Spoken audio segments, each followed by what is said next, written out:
are coming to you from the city beautiful Chicago, Illinois, where tonight Comcast Sportsnet presents White Sox baseball. It's Paul Konerko, Adam Dunn, A.J. Pierzynski, and the Sox as they get set to butt heads with Joe Mauer, Justin Morneau, and Ron Gardenhire's Minnesota Twins.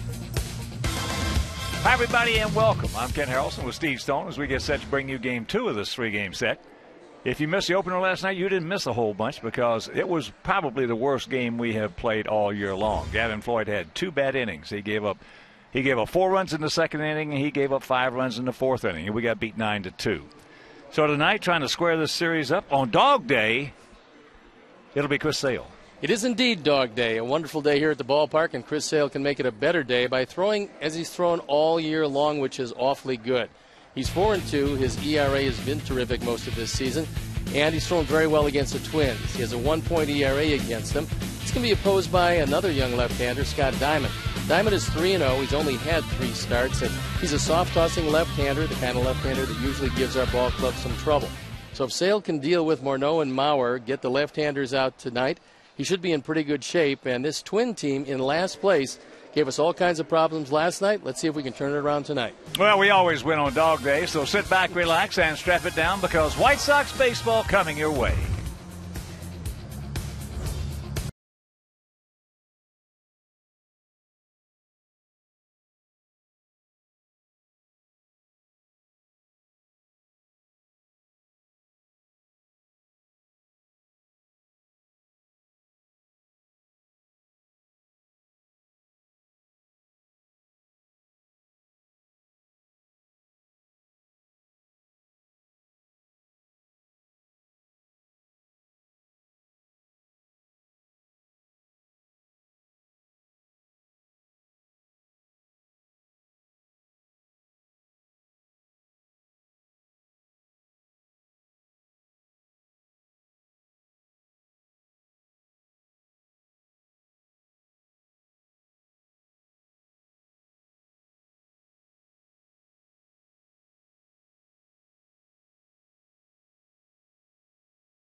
1 degrees.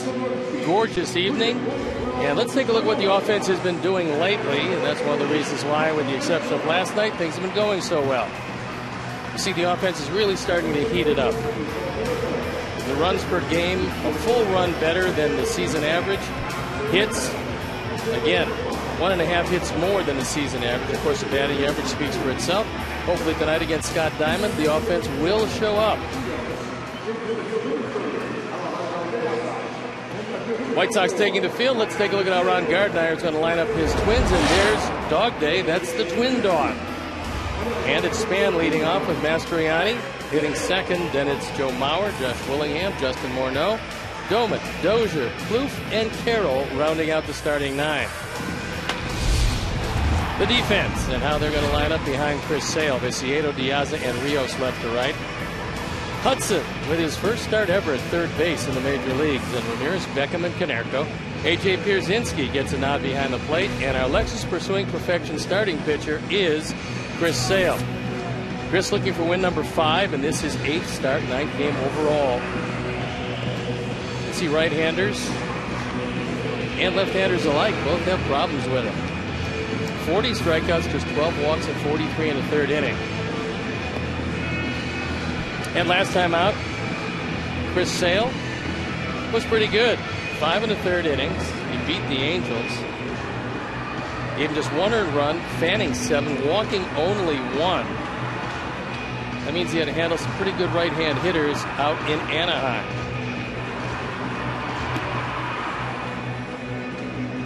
Well, that little fan, he's gone to his first Sox game. And he's here, and hopefully to win the ball game for tonight. So they've thrown the ball around the infield. We're ready to play baseball, and I'm ready to turn it over to my play-by-play partner, Ken Harrelson. All right, Steve, thank you very much. And once again, good evening, everyone, and welcome to White Sox Baseball right here on Comcast Sportsnet for Game 2 of this 3-game set and Game 2 of the 6-game homestand. We'll finish it off Friday, Saturday, and Sunday against the first-place Cleveland Indians. So Denard Span gets set in the batter's box to face our 23-year-old southpaw, Chris Sale. And the first pitch of the ball game is taken down low. Span comes in hitting at .295, no homers. He's driven in 11. Had a good evening last night. Hit the ball hard. He was 2 for 5 with an RBI. Twins come in hitting at .243 as a club with a 5.35 ERA.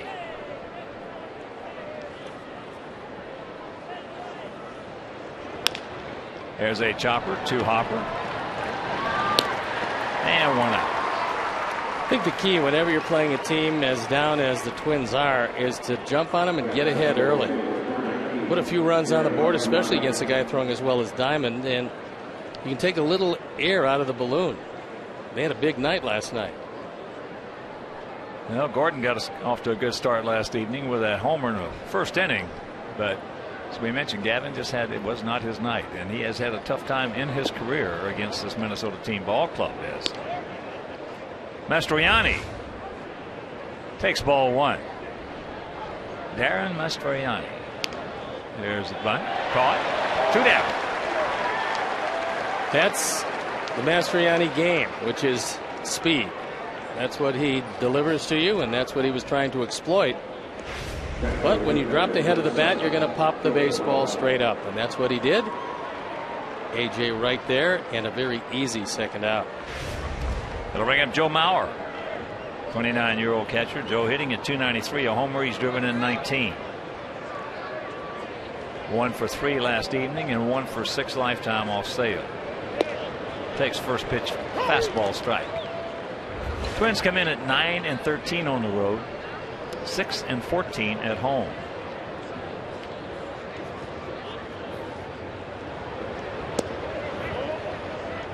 These two teams met 18 times last year. Sox won 9.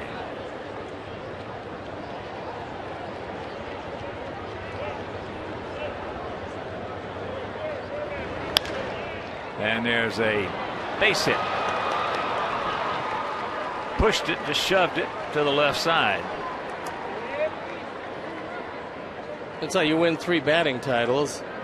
As you go up, you face a tough left-hander, take the ball inside out, and put it into one spot that you can't handle it. Lexi Wisely doesn't even try to throw, which is good because he's got no balance. He thinks about it, and then Wisely holds it. Here's Josh Willingham. 1 for 5 last night with a bases loaded 2-run single. Willingham hitting at .289. 8 homers and 27 driven in. He was a good pickup for Minnesota, especially after losing a couple of guys. We were glad to see you leave. Well, certainly with Kadire gone, they needed some right-handed presence, and that's Willingham. And Kubel. Didn't make any difference who was pitching with Kubel. There's the umpires for the game tonight. Kerwin Danley behind the plate. Paul Nauert is first. Doug Eddings at second. And Dana Demuth, the crew chief, is at third. Out of play right side. 1-2 the count with the 33-year-old veteran. Willingham last year was at Oakland. He had .246, but he hit 29 homers and drove in 98. They don't care what that batting average says. They're looking for run production, especially out of this year's crew.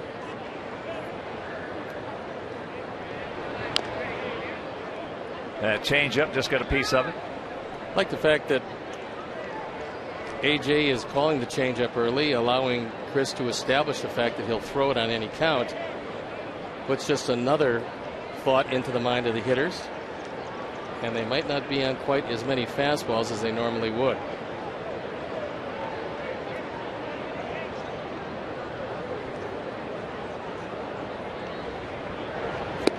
He gone. Doubled him up with that changeup. After half inning in play, it's their guys nothing and our guys coming to bat.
Airedale. It's going to be Diaza. And then Beckham hitting in the 2 spot. Dunn the DH with Paulie hitting cleanup. Then it's Rios, Pierzynski, Viciedo, Ramirez, and Hudson playing third and hitting 9. The defense and how they'll line up behind Diamond. Willingham, Span, and Mastriani in the outfield with Plouffe, Dozier, Carroll, and Morneau. Joe Mauer behind the plate. And our Lexus Pursuing Perfection starting pitcher is Scott Diamond. He came back from the minor leagues. He's had 3 starts. He's 3-0. The ERA, an unbelievable 1.40. Not overpowering. Has both a curve and a slider. And will throw a lot of strikes. And before we show you our picks to click, you at home select yours.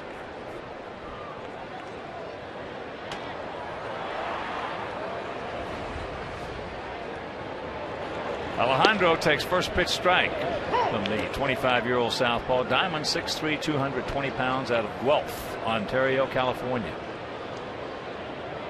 Alejandro comes in at 280, 3 homers and 13 driven in. Sox hitting at .246 as a club with a 3.87 team ERA. Sox could only muster 5 hits last night off P.J. Walters.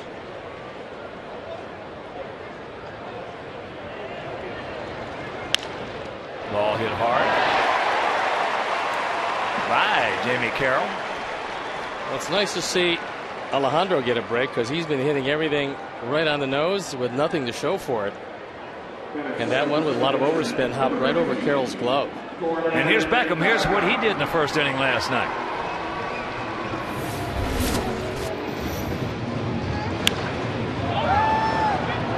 One of the few mistakes Walters made all night long.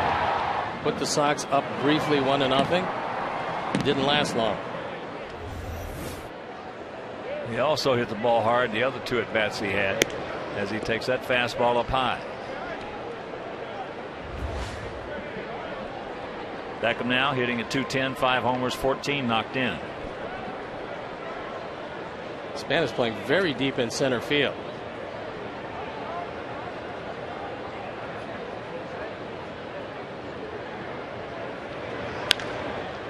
Ball hit hard, but just foul. 1-1 to count to Beckham.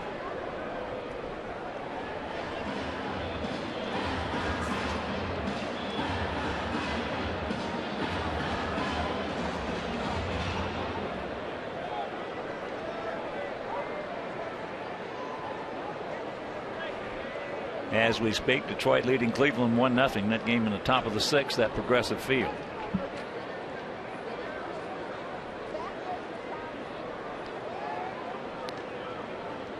Diamond came up last year. He was just 1-5, ERA of 5.08.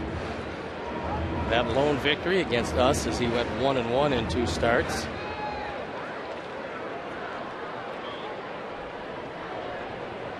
Piazza, just a short lead. And that fastball into the mezzanine. So 1-2 the count. Trevor Plouffe has a very strong arm at third, but at times he can get inconsistent with it.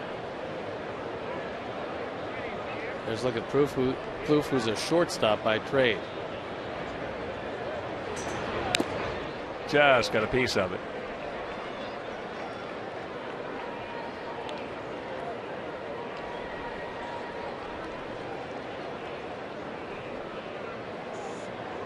No score, bottom of the 1st if you're just tuning in.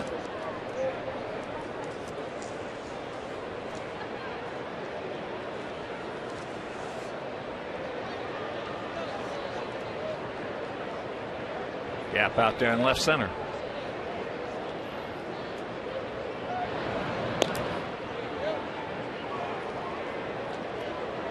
Adam Dunn on deck. Well, every time last year we saw Plouffe, he looked good, both offensively and defensively. He's got a lively bat, and he can put a charge into it.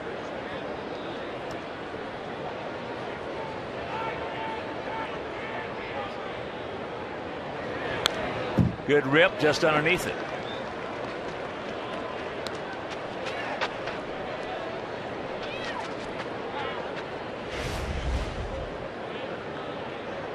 That fastball up in the zone.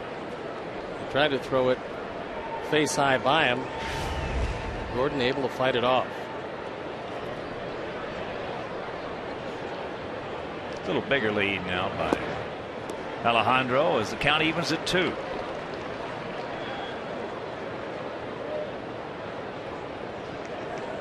You'd like to see Diamond throw a curveball or a slider because they're playing him as an off-field hitter, which would lead you to believe that he's going to be throwing a fastball away.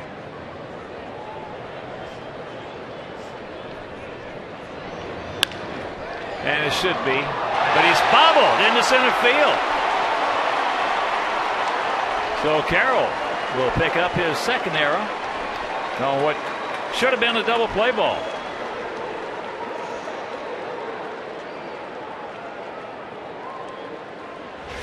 Big break in the first inning. Jamie Carroll, normally very sure-handed, just has this ball bounce on by him. Diaza with the play in front of him reads it all the way. Looked like Carroll went to put his hand in the mitt, forgetting only the baseball.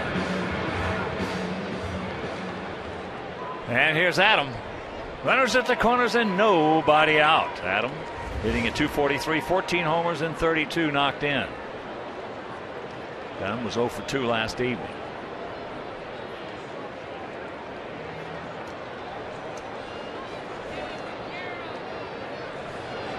Well, that was what literally kept us out of the ball game last night. We hit in the double plays in the 3rd, 4th, and 5th innings. And this time with an opportunity, the Twins, who are usually fairly sure-handed, booted one. 21st error of the year. And there's a base hit. Alejandro will score. Beckham will hold at second. And the Sox take a quick 1-0 lead.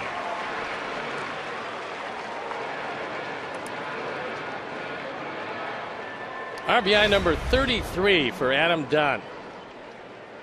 He just reaches down. Our Nissan pitch track shows you this is a pretty good pitch. This is low and away at the knees. Adam loves the ball down. And a quick 1-0 lead. So here's Paulie. Paulie comes in hitting at 371, 8 homers and 24 knocked in. Paulie was 2 for 4 last night. Had a first inning double and a 7th inning single. Both hit very hard.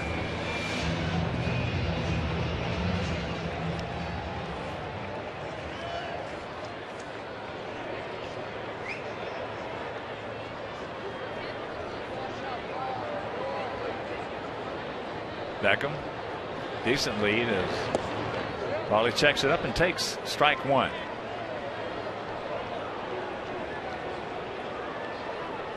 That was a straight change that Paul thought was inside. You can see during the 8-game hitting streak, he's been hitting everyone, and he's been hitting him very often.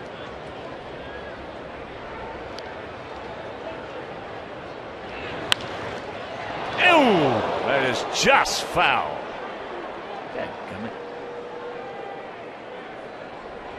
Paul Nauert right on the line. Paulie missed the double by maybe a few inches. Outfield straight up and spread out.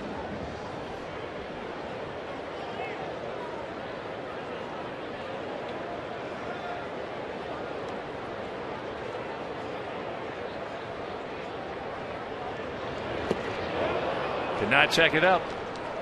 So that is out number 1. And right now, let's check out our Farmers Insurance picks to click tonight. Jim Angio, our director of the crew, went with Diaza. Steve's going with Tank. Diane Vicieto, and all the great policemen who did such a fantastic job. And we're going to go with Gordon Beckham. So here's Rios.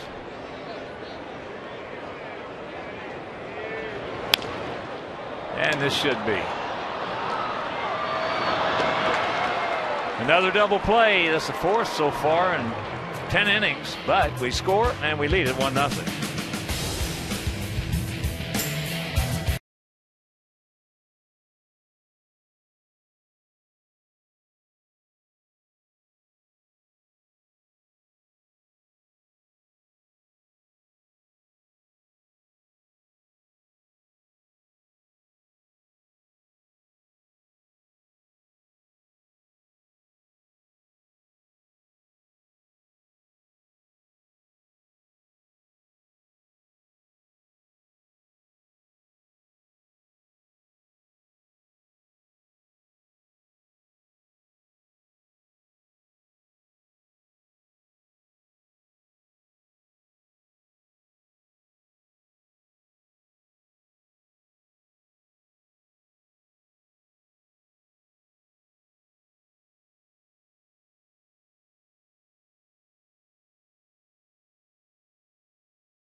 Brought to you by Miller Lite.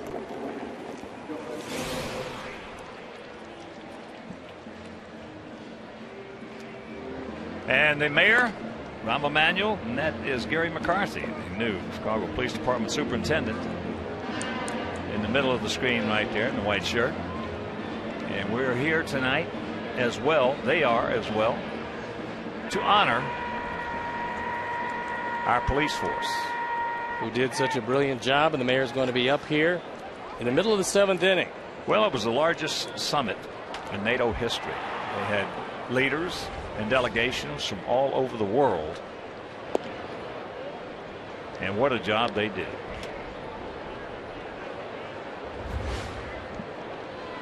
What a job they did. Morneau takes a strike to even the count at 1.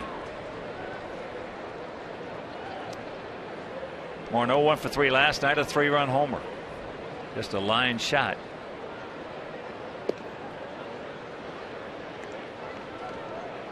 Two and 1.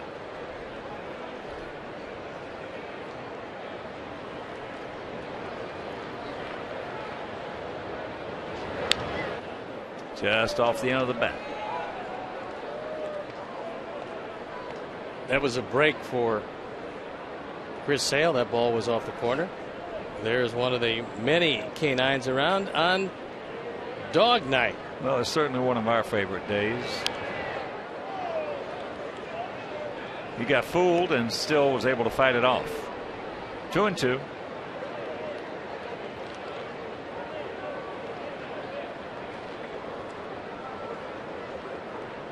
Here's a dog in need of a dentist, but a cute dog nonetheless. Another breaking ball he fights off. And Orlando Hudson giving it a good effort. Detroit now leading Cleveland 2-0. That game in the bottom of the 6th in Cleveland. Morneau is not what he once was, but he's still pretty good, and he's coming back from a wrist injury, healthy enough to play.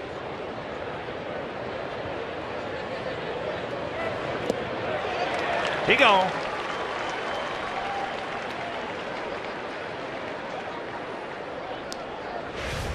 Nice sweeping slider. He keeps it low and away from Morneau. This ball breaks about 3 feet. Has Morneau well out in front of it. It took 7 pitches, but he got him. And that'll bring up the DH. Switch hitting Ryan Dumont. Dumont at 272, 5 homers, 24 driven in. He was 2 for 4 last evening. Takes first pitch strike.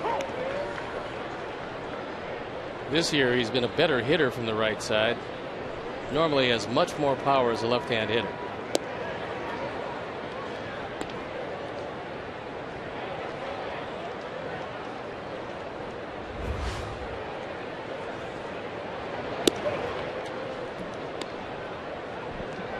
Two and 1 to count.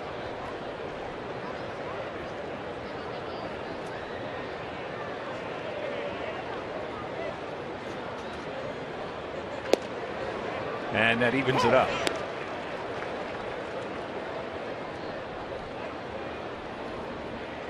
You can see the disparity. Much more power left-handed, but a better contact hitter right-handed. That's not unusual for switch hitters who are right-handed. They have better power hitting left-handed.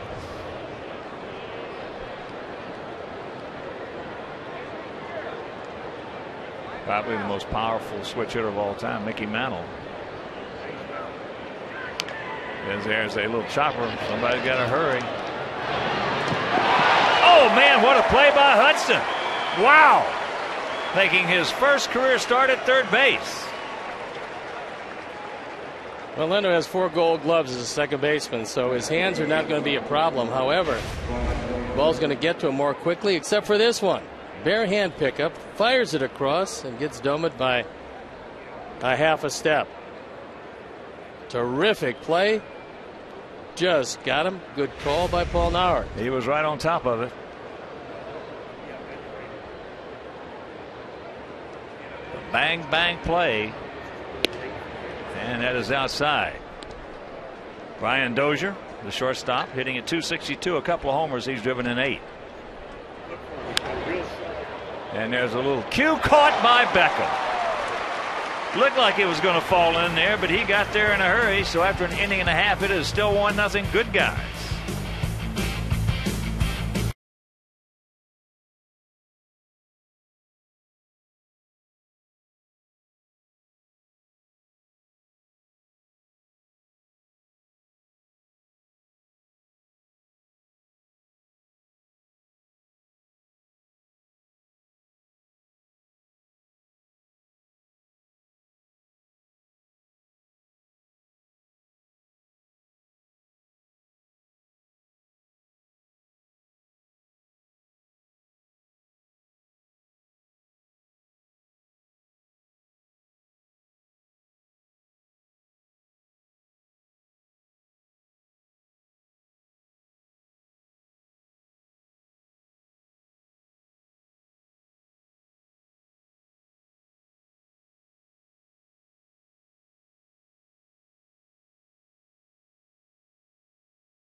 One of the reasons why that is Larry Stone. Larry, he wanted residuals, but I told him no. And that is Bailey Harrelson. And of course, right in the middle between us is my beautiful wife of 38 years, Eris, who's almost always lucky when she comes to a ball game. Well, let's hope tonight no exception. So far, it started out pretty well. Want to know the count to AJ. AJ hitting at .295, 6 homers, 27 driven in. Well, that was a tough day. You and I did not.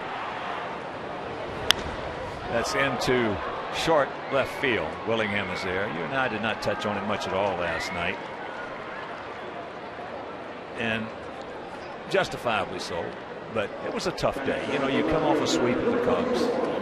You have a great off day with the exception of your thoughts about Kevin Hickey, and then yesterday the funeral, which a lot of the guys attended, and mixed emotions.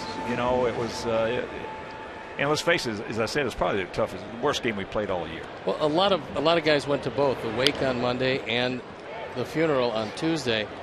And Paul talked about it. You know, everybody has a rhythm and everybody has something they do at home as opposed to on the road where it's a little more inconsistent, but you have patterns at home, and that is something that didn't happen. They got up early.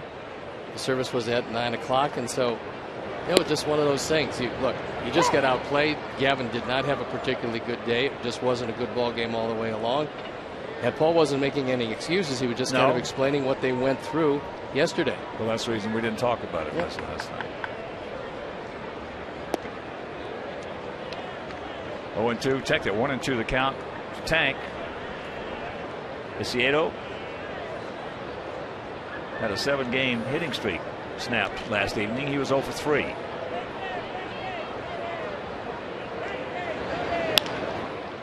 There's a chopper 2 hopper. Dozier, high throw, and he is safe. That'll be an error. Just the second one on Dozier. He got underneath that throw instead of staying on top. And even though Morneau's a pretty big guy, he had to go up off the bag. And Paul Howard said, Isiedo had it. That's because he was hustling right out of the box. So here's Alexei.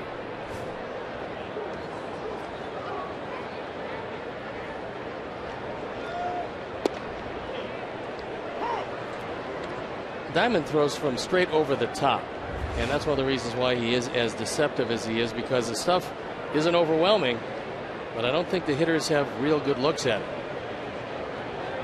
Well, just from up here, it looks like he hides the ball very well with that motion he has. Stays closed a long time. When a guy does that, sometimes it's tougher to pick him up. That's what he has done against us that coming last year, and his lone win before this season, as he went 1-5. That win was against our ball club. Just a short lead by Tank. And that is low. And a reminder, Friday, June 1st, come see our Sox take on Seattle at 7:10, and all fans are invited to stay for a post-game fireworks show presented by Palmer House Hilton. Palmer House Hilton, the official Sox Fest hotel of our White Sox.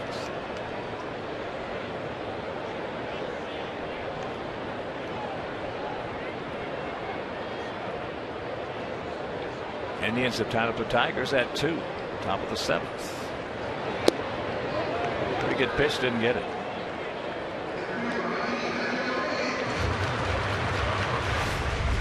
Our Nissan pitch tracks will show you that that one had a good piece of the plate.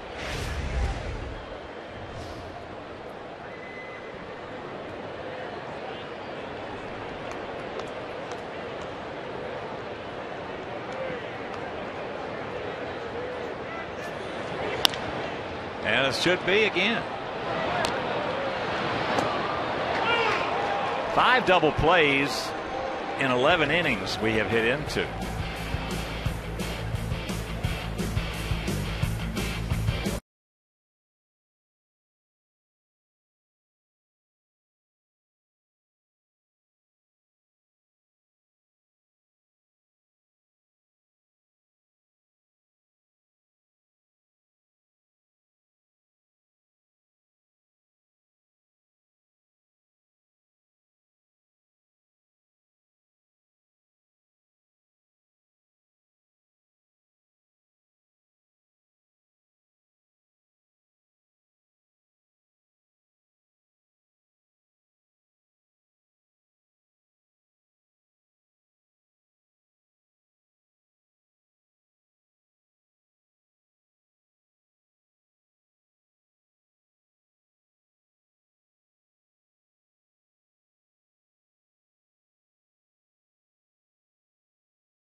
Our Sox close out the set with the division rival Twins. Frank Thomas, the big hurt Frank Thomas, joins Chuck and Bill for White Sox pregame live at 6:30. White Sox Twins tomorrow night at 6:30 on Comcast Sportsnet. Fans' best friend. You have to be careful with Plouffe, because even though he's not hitting very much of anything, he's got good power numbers. 26-year-old infielder, outfielder.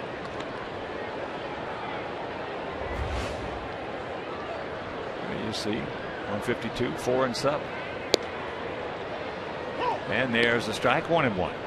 Ron Gardner said to Plouffe, bring your outfielder's glove to spring training because that's where they intended to use it. But when Danny Valencia was sent down to the minor leagues, Plouffe became one of the 2 guys that Gardy will use at third.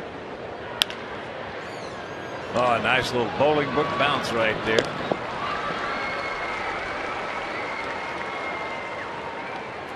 So 1 out.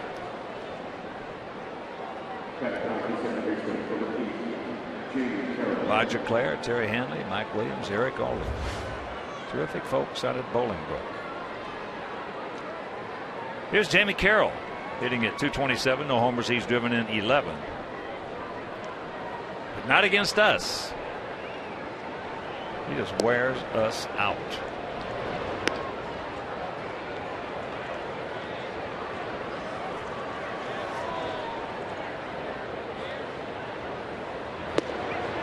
There's the strike and the count 1-1. Carroll, 336 lifetime hitter against us. Chris is working in a very good rhythm, working quickly.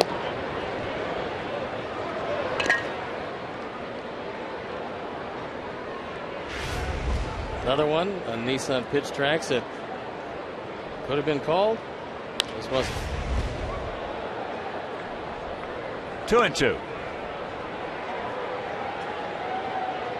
I like Kerwin Danley. We've had him. He's always been a good umpire.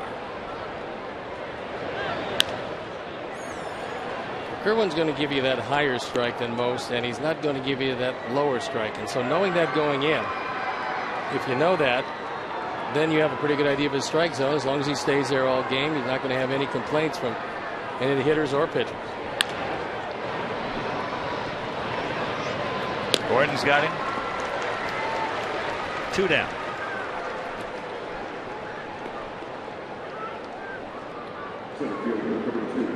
In fact, I like this crew.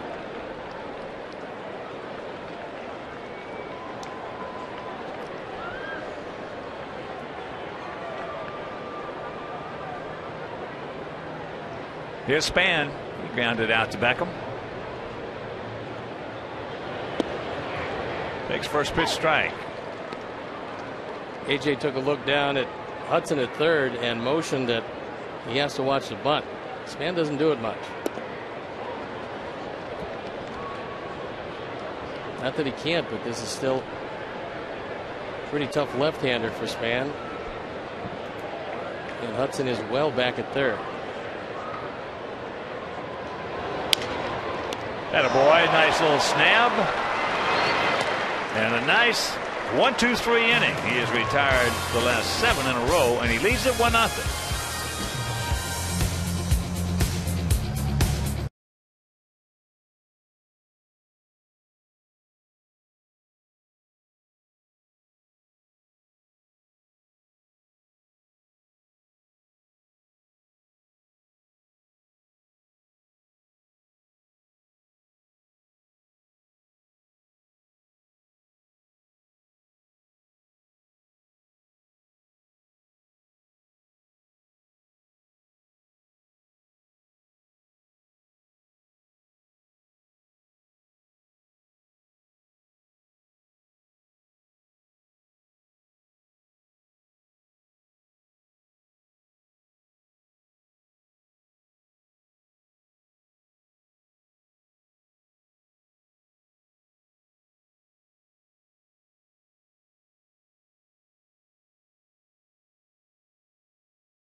Which two players in Twins history have had multiple seasons of 30-plus doubles and 30-plus home runs? If we think about that for a bit, we'll get back to you a little later in the show with the answer.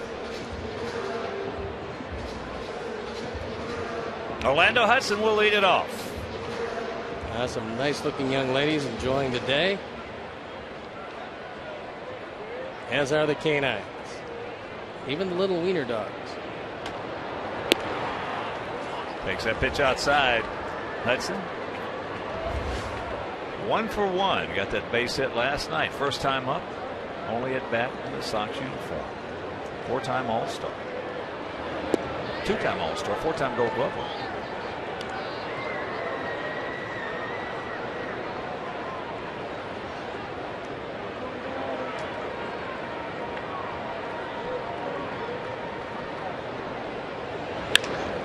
And he is 2 for 2.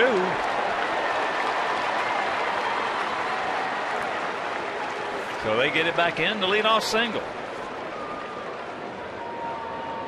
Last night the hit came from the left side. Tonight it came as a right-hand hitter. High fastball. And Diamond can't stay up there at 89 and get away with too much. So a promising way to start the third inning. Well, you know yourself, we've seen it between you and I. Our times, we've seen it thousands of times. That a change of scenery really sometimes just lights a guy up. Change of scenery and moving from last place into a team that at least has some playoff aspirations. For a veteran who knows he's got a lot more behind him than he does in front of him, and maybe this will be his last shot at it. Alejandro singled and scored in the first inning.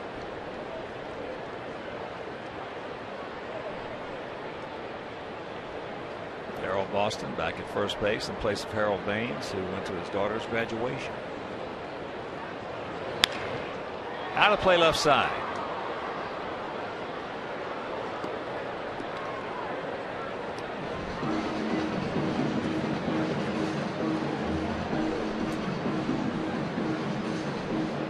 One 3-0 for our guys. 0-1-2 for their guys.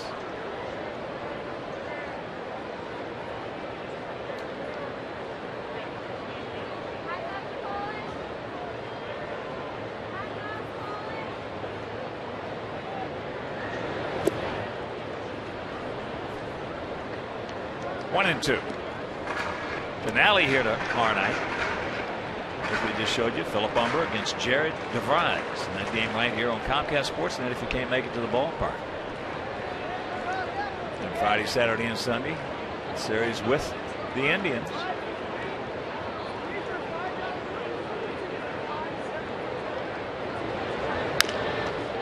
And another one. No, not that time. That would have been remarkable.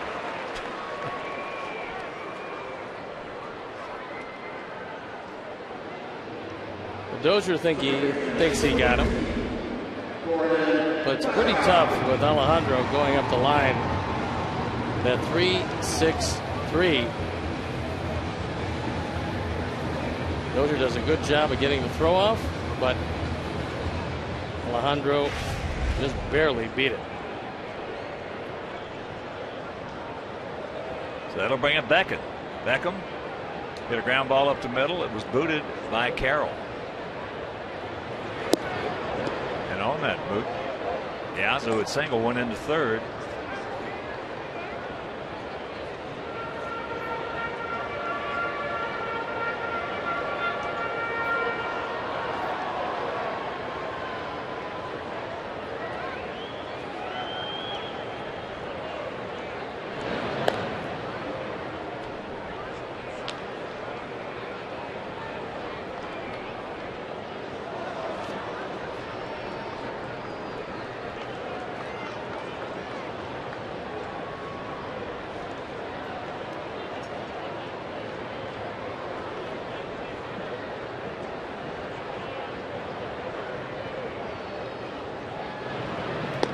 And a reminder, you can join our White Sox mobile group today by texting Ultimate to 244-769.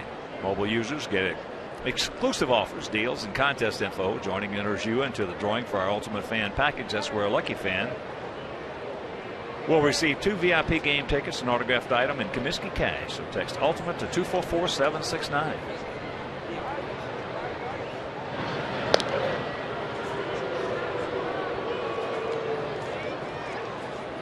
Here's our AT&T UVerse multi-view.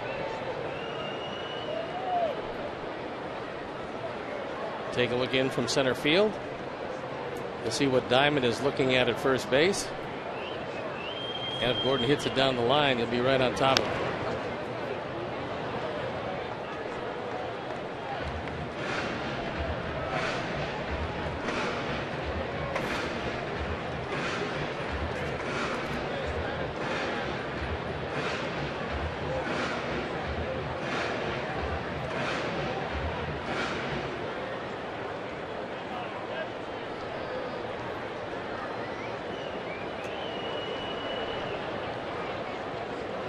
Outfield slightly to the right. Gap out there in left center. Took that pitch nicely up high. 2-1. I mentioned in that Cleveland series, we're going to run Danks, Peavy, and Floyd out there. They're going to run Gomez, Lowe, and Jimenez. That's their three best.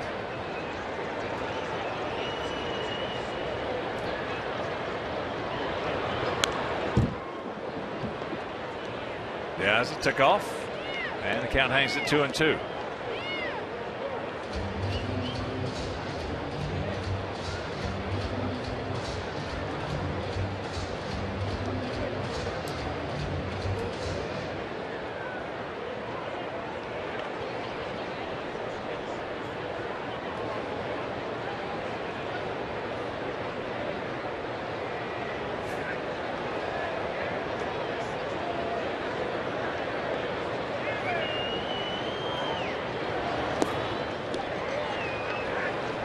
Low ball 3.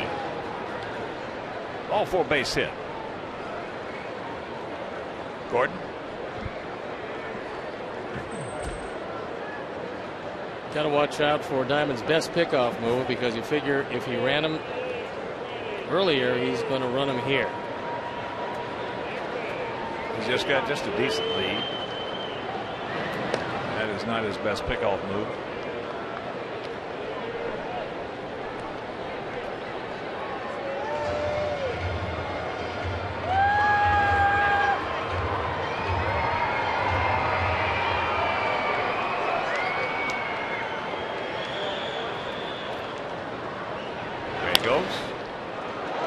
Nice stop right there by Fluke. Throws off the mark, but he puts the tag on it.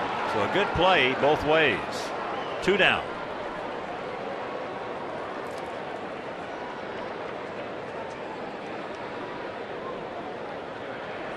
Looked for a moment like Gordon was going to take this ball in the left field, but Trevor Plouffe with a good dive. The throw up the line. Morneau comes out, puts a tag on him, and he did get him. A lot of first basemen get hurt on a play like that. The tag was to the head, and his arm was not involved with the runner. So here's Adam, that RBI single in the first inning. Takes first pitch fastball strike.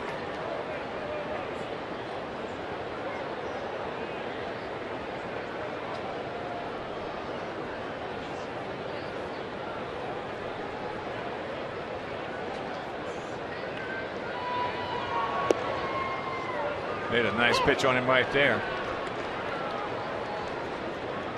0-2 the count. That's a diamond slider. Put it right on the outside corner.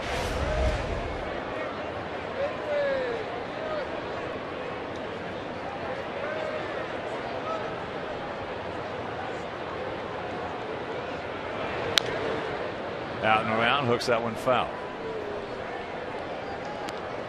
Adams had a terrific start. Second in home runs, fourth in runs batted in, third tie for extra base hits, and leading the league in walks.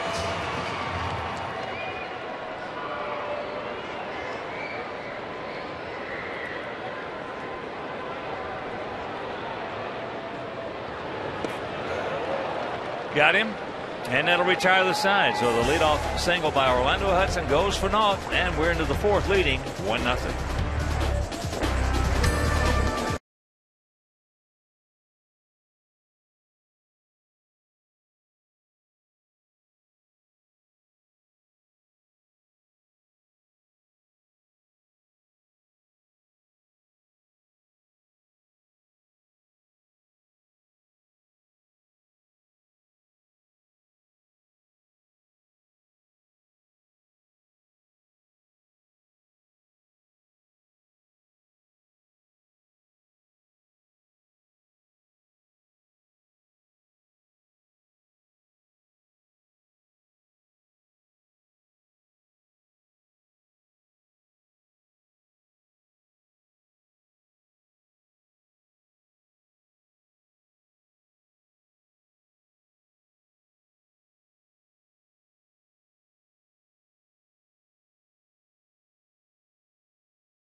Dos Locos Tacos from Taco Bell.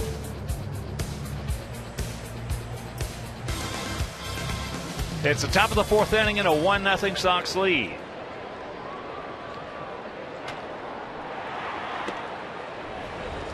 Mastroianni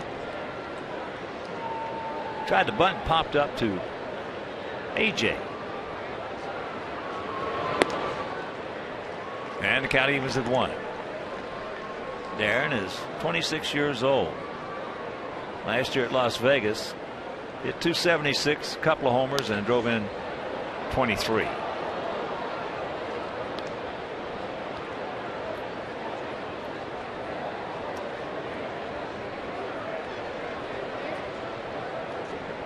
1-2 off the end of the bat. A lot of spin, and they don't get it. Well, Gordon waited a little bit. I'm not sure he realized how fast Mastroianni is. And he beat the plate first. That's just flat out hustle. Ball had a lot of spin on it. So Gordon picks up his third error of the year.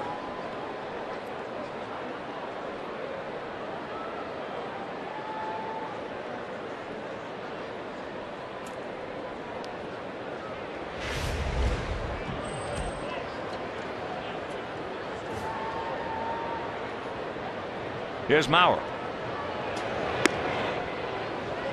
Has the only Minnesota hit. That was a shove swing to the left side in the hole that Alexei got to, but lost his balance, could not come up throwing. Wouldn't have got him anyway.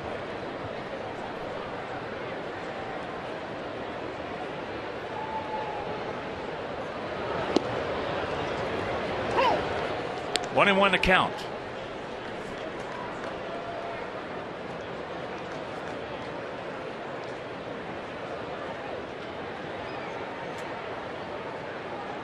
Mauer has grounded into almost an astounding 9 double plays this year.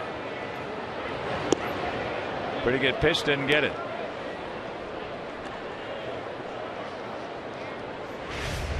Menard's pitch tracks, and Kerwin's just not calling him down there.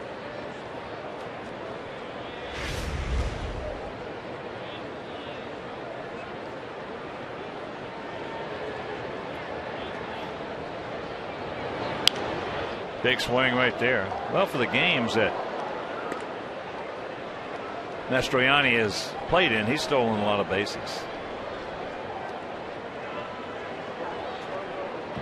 Minor league career stole 200. The only year he played in 100 or more games, 132, he stole 46. That's his game.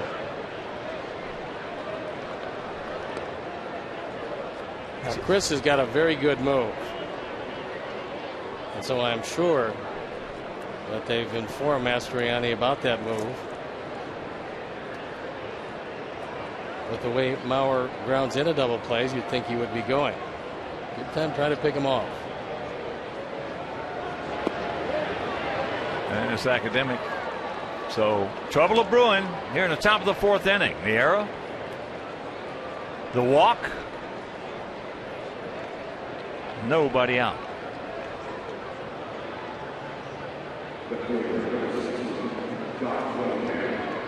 So here's Willingham. He struck out leading off the second inning.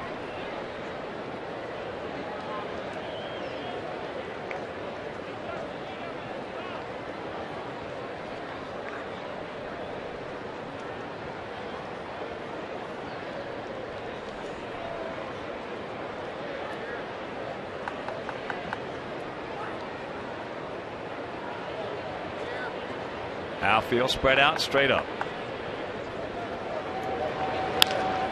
And it should be. Take your time, boys. You got plenty of them. There you go. Rack them up.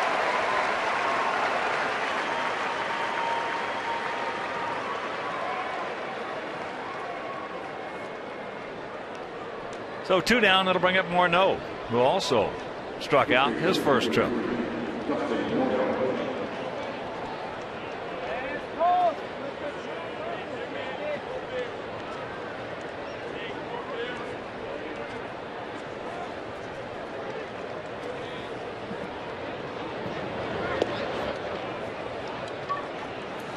Fakes outside.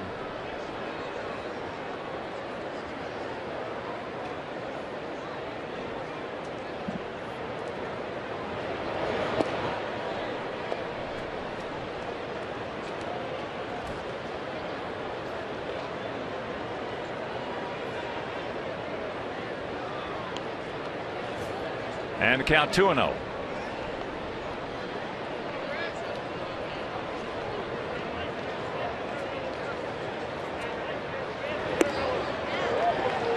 He just threw that one right by him.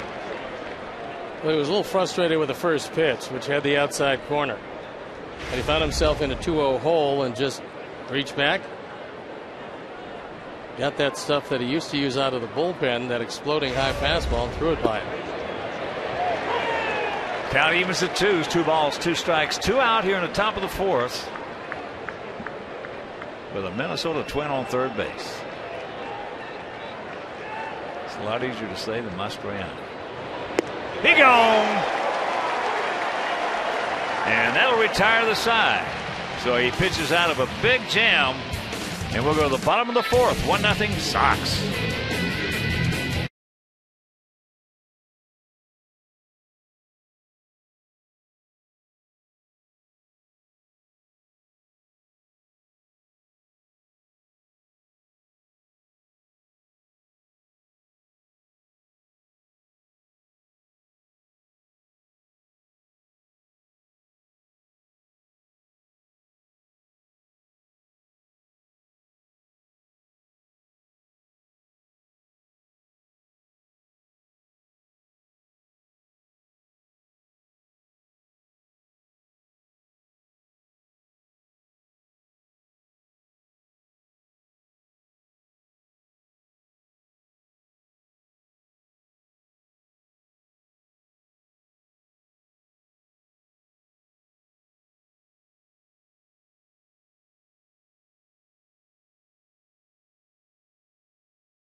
Answer: Gary Gaetti and Justin Morneau. All the great hitters they've had all through the years. I think there have been a few more of those guys. Tony Oliva, maybe.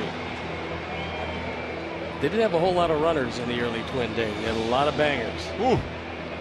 That 1965 Minnesota Twin was the best fastball hitting team I have ever seen. And in the 7th game of the 1965 World Series, Sandy Koufax, the Dodgers, could not get his curveball over, threw nothing but fastballs, and they had no chance. This goes to show you the best pitch in baseball is a well-located fastball.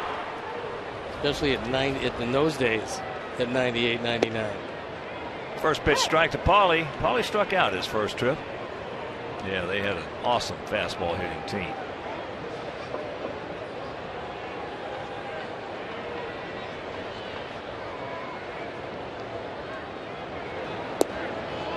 .21 to count.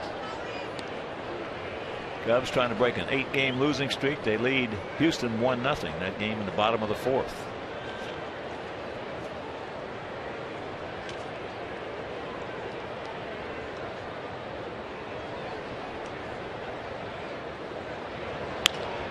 Jammed him.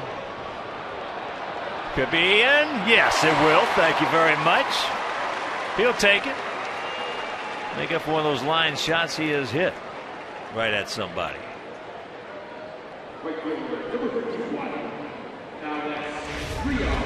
Well, he doesn't get a whole lot of this one. It's a high fastball, about the inner third. Mastroianni playing deep, having to respect the power of Konerko. Just had a drop in front of him. That'll bring up Alex. Alex hit into a 5-4-3 double play in the first inning.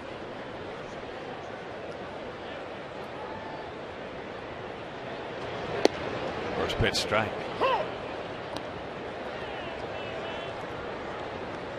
Start him out with a straight change. That was a pitch that he hit the third base in that first inning.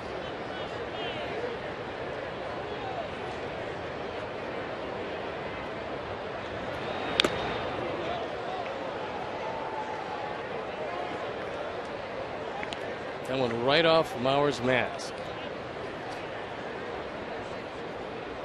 And a reminder, Monday, June 4th, we'll ask White Sox Celebrity Bowling Classic presented by Miller Lite. So join White Sox players and coaches as they trade in their spikes for bowling shoes and make a striking difference. So call 312-674-1000 or visit whitesox.com.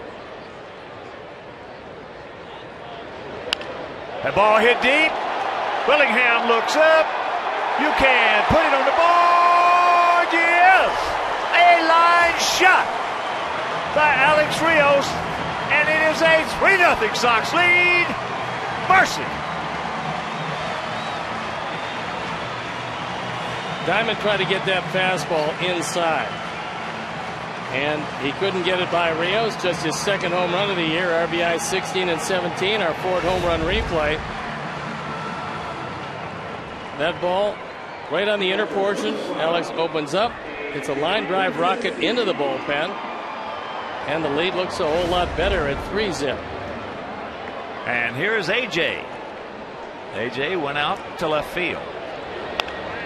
And there is a base hit. And of course, with that home run by Rios, the Alex Nelius family will donate $100 to White Sox charities for every Sox homer hit throughout the course of the season. And that is number 48. So $4,800 donated by Alex Nelius in loving memory of Ursula.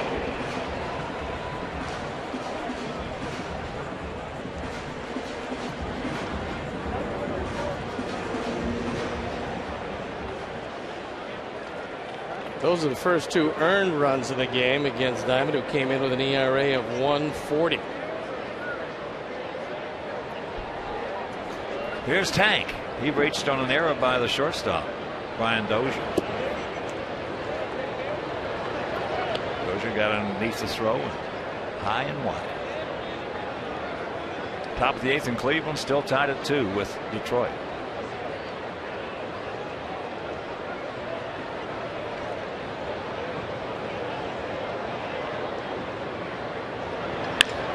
And this should be bobbled again. If they don't turn it.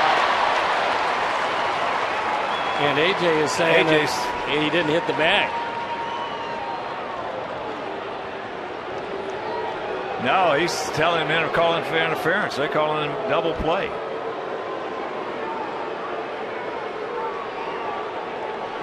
Doug Eddings said it is a double play, that he did not.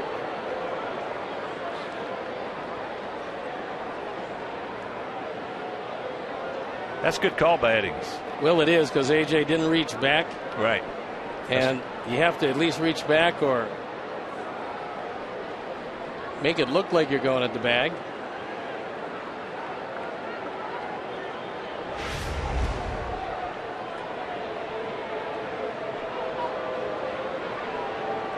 If you reach back, you got a chance to get away with it, to sell it. If you don't, then you got no chance. Meanwhile, that's a third double play turn. They turned 3 last night. That is 6 turned in 13 innings.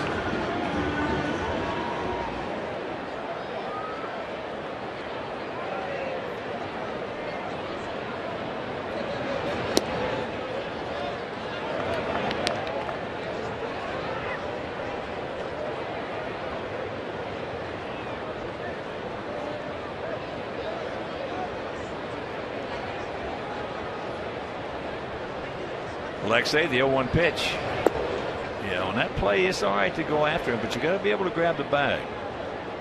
Well, that play should have never happened like that, but Jamie Carroll with some really uncharacteristic inability to pick up the baseball tonight.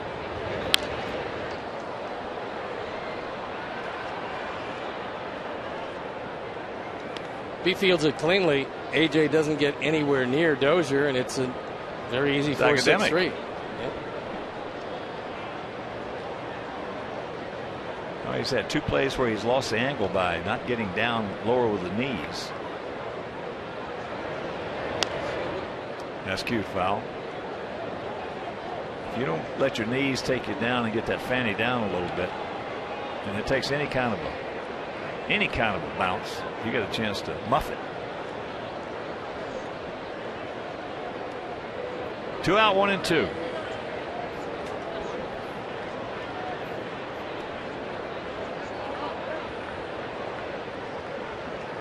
It's the bottom of the 4th, and they have turned 4 double plays.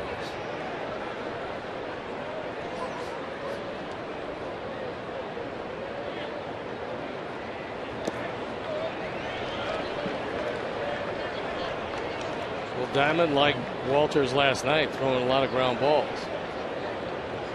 That's what a good changeup will do for you. This whole at bat, he's been trying to stay away with everything. Take that turn free. 1st, 2nd, and 4th. 6 double plays, 13 innings.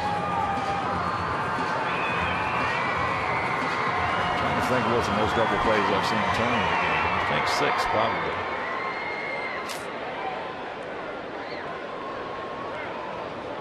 Two in, 2 out, 2 balls, 2 strikes. Booth guessing, and that'll retire the side, but not before the 2-run homer by Alex Rios. Sox lead it 3-0.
Here in the top of the 5th inning, 3, 6, and 1 for our guys. 0, 1, and 2 for their guys.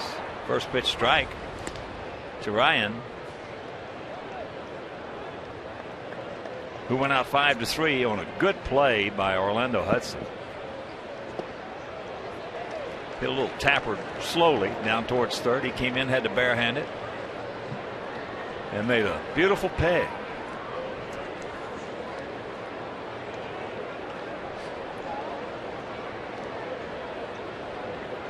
Here's our Home Depot doing more on defense. The first start at third base in the career of Orlando Hudson. Barehand pickup, throw in one motion, gets him by a half step. Pretty good play. Got that one off the end of the bat.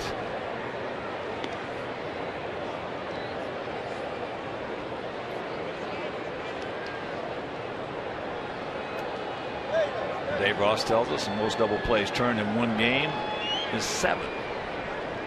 It's been done a few times. He gone. One out.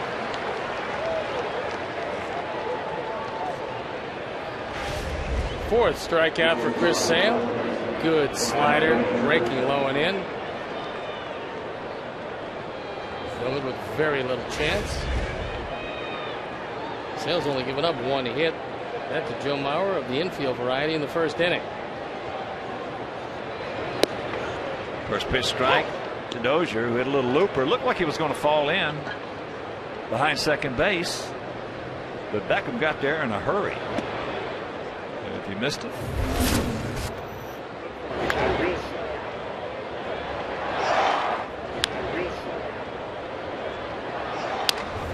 Off the end of the bat, Hudson.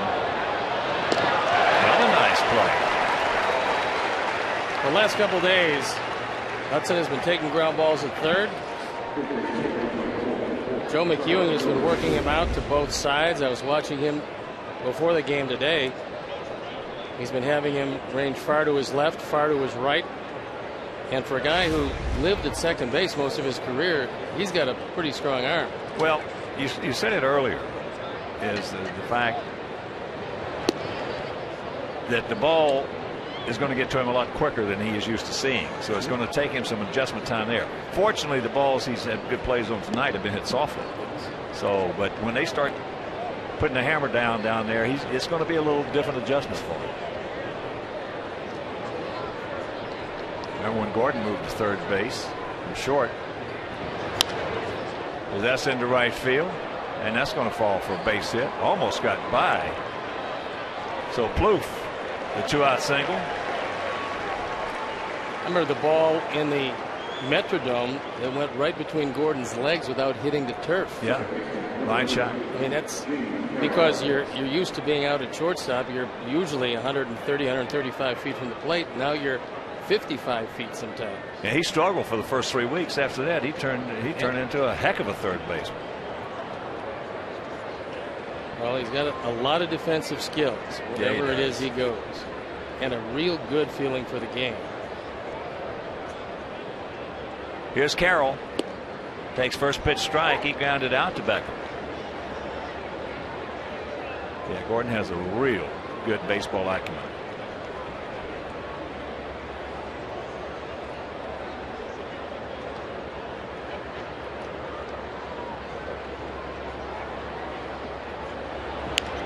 Ate him up.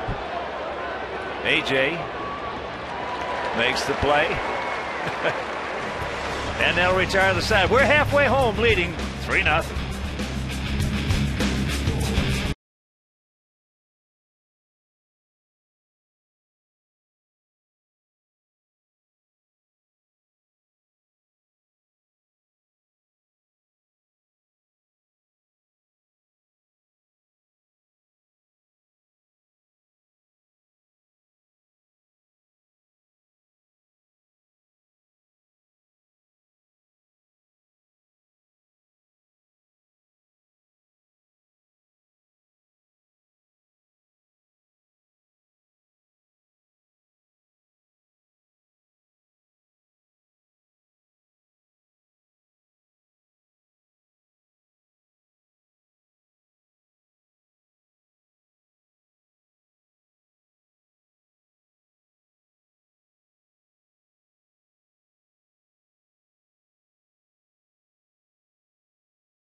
Orlando Hudson will lead it off for us here in our half of the 5th inning.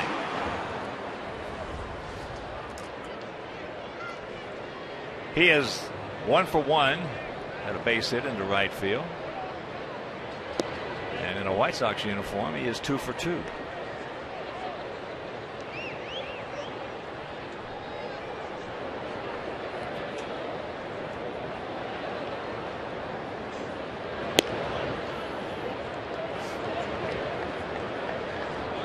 Vinny Pastano, who is one of the aces of bullpen for the Indians, got out of a bases loaded, nobody out jam and retired Detroit in the 8th inning in a 2-2 tie.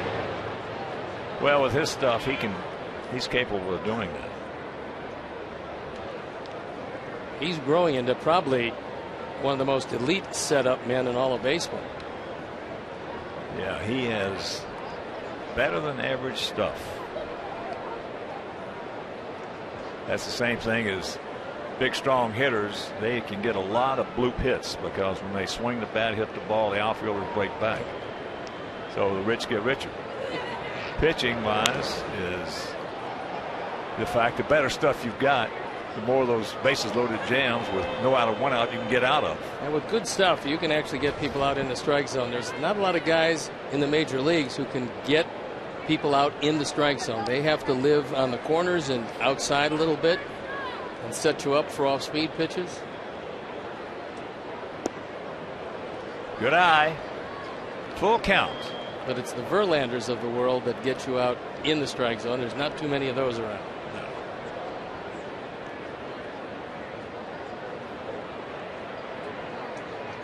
No. And whoa.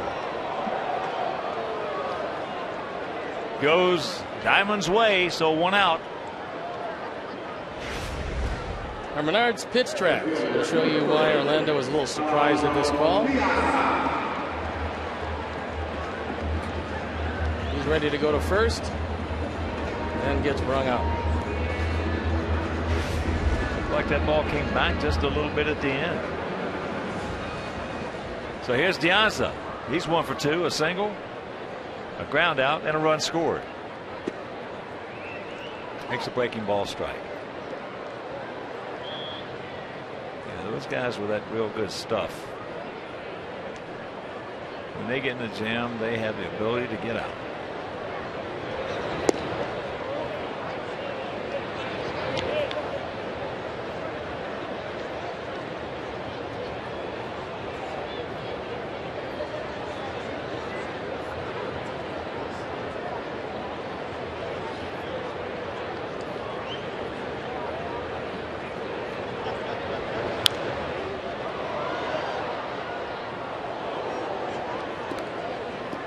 Alejandro's been getting on base, and when he has, his mates behind him been driving him home. He's 4th in the league in runs scored. Kinsler, Hamilton, and Jones. 3 guys having great years ahead of him. Big Poppy, 1 behind him.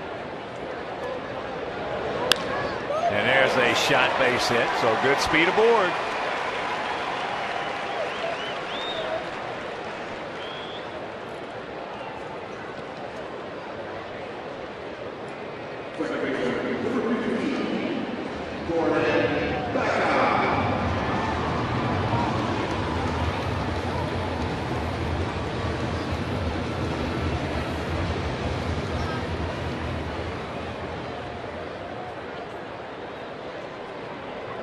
Here's Gordon.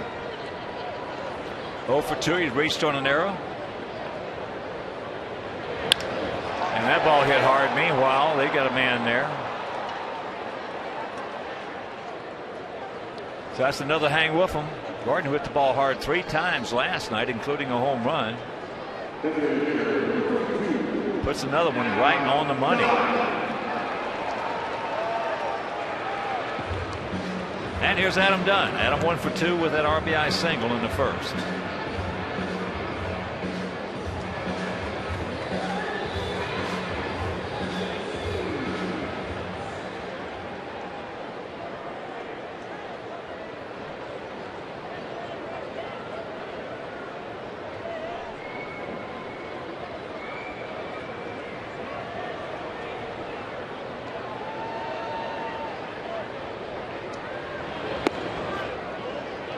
1-0 to count.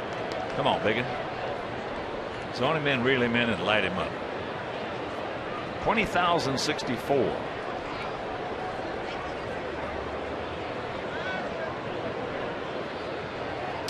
House.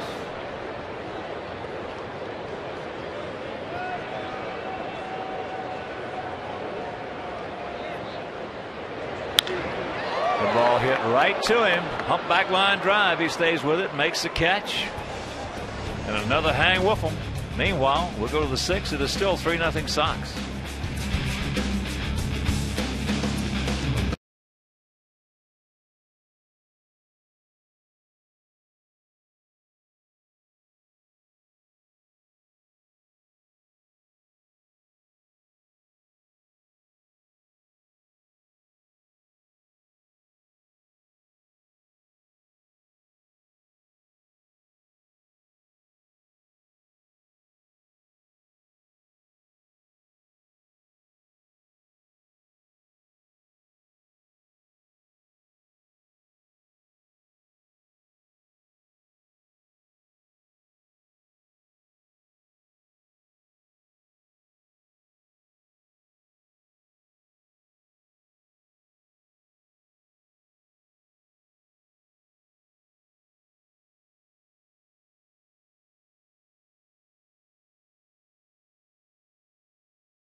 Sports stars and celebrities join host David Kaplan to discuss the day's hottest sports topics and set the table for the night ahead. Chicago Tribune Live presented by Captain Morgan. Night at 5 on Comcast Sportsnet, man's best friend. Says Mike Dahl and his wife, son of Steve, big Sox fans. Right here, it's the 6th inning, top of the 6th inning. We lead at 3-0. 3-7-1 for our guys, 0-2-2 for the Twins. Top of the order, Span. That's 90. You were in the neighborhood. That's it. I told you. It's a lot easier to say Minnesota Twin. Really? Right field. You can call him Marcello. No, I didn't want to put that.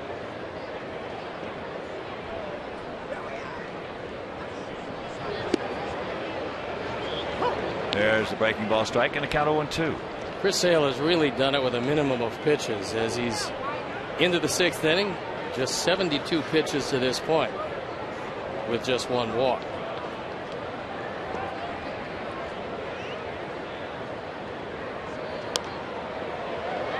That is flipped foul. And a reminder, Sox fans, join us on Saturday, this Saturday, as our Sox take on the Indians, because the first 20,000 fans will receive a Robin Ventura bobblehead presented by Pepsi Max. It's this Saturday. Sox Indians, first 20,000 fans, a Robin Ventura bobblehead presented by Pepsi Max. Once again, the 0-2. He gone. Well, there's some left-hand hitters that don't mind facing left-hand pitching. In fact, some of them actually hit him pretty well. But I don't know of any left-handers that are in love with facing Chris Sale.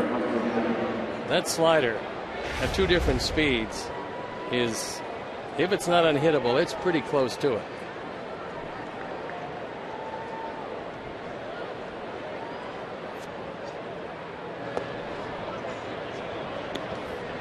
Here's Mastroianni. He has popped up to AJ and reached on an error. I'm trying to think about what you just said. I can't think of one that I would definitely tell you wouldn't mind hitting against Sale. I don't know any of them. Not from that arm angle. I mean, you know, the left-handers that throw over the top, even guys like Matt Thornton, who throws 96, 97, he's over the top, and left-handers will have trouble hitting him, but it's not that uncomfortable in his bat. Well, he's got a very similar style out there. The former Frank Tanana, former California Angel, when he was with the Angels, was absolutely some of the greatest stuff, left-handed stuff you ever want to see. Nobody liked to hit against him. And then he completely changed when he hurt his arm and became a completely different pitcher. Very effective. Cunning and guile. I mean, just it was amazing to see a guy that was that much of a power pitcher completely change and use his smarts to consistently get hitters out. Pretty good breaking ball right there. Didn't get it. Menard's pitch tracks. So you one that A.J. kind of eased into the zone. Payoff. Good job of framing it. So good speed aboard.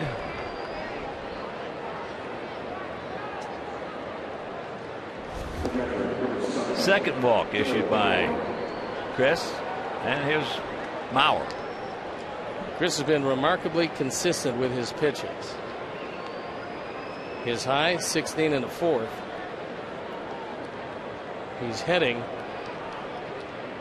for a game high in this inning unless he can get Mauer to ground into his 10th double play of the year.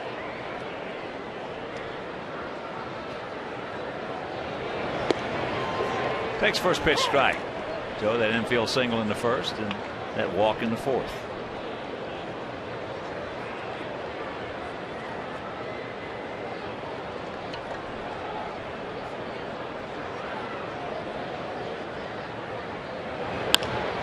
There it is. Back him up. Nice 4-6-3. And we'll go to the bottom of the sixth. Still 3-0 Chris Sale.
Crosstown Cup, White Sox Cubs here at US Cellular Field, June 18th, 19th, and 20th.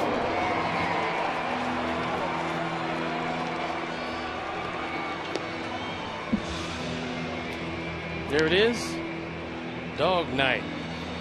I would be remiss, seeing as we mentioned Larry at the top of the show, not to mention Layla and Sanders, also part of the Canine Sox Club, looking on in Scottsdale, Arizona. They wanted to be here, but they wanted a chartered plane. That doesn't surprise me. I said fly commercial or it's no deal, and they turned me down flat. You got to pay an extra $25 to have them fly together. You know, sit to each other. Well, that's true. But 3 across, not a bad idea. Larry'd eat all the snacks, though, and that'd be it for the plane. Paper and all. Everything. Here's Paulie. Paulie 1 for 2 with a run scored. Takes ball 1. Outfield. Spread out a little bit. A lot of room between Mastroianni and the right field line. Paul certainly can hit that, especially off the left-hander.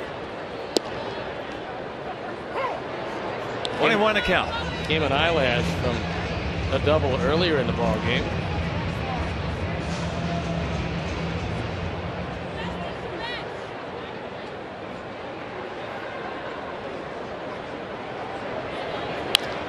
There's a shot right back to the middle. So good things going so far here in the 6th. Paul came back from that beating at Wrigley Field and has not missed, not even missed a step. Well, I tell you, Paul's one of the toughest guys that I've ever been associated with in all my years in this game. And I've been associated with some tough guys. He's the kind of guy, as we talked about. If you get in a fight with Paul, you're going to have to knock him out for you because he's not going to quit. Well, he said he was just waiting for the swelling to go down. He said the rest of it was fine. High into right field. Mastroianni trying to circle the wagons. He drops the ball. You can see he was having little problems trying to circle those wagons out there. That's the 3rd error of the night for these Twins. He just overruns it. Most likely first time in this ballpark. And Clank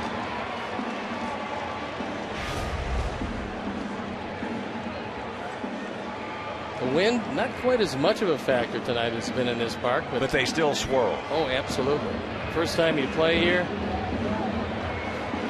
can't be all that easy. So here's AJ. AJ is 1 for 2.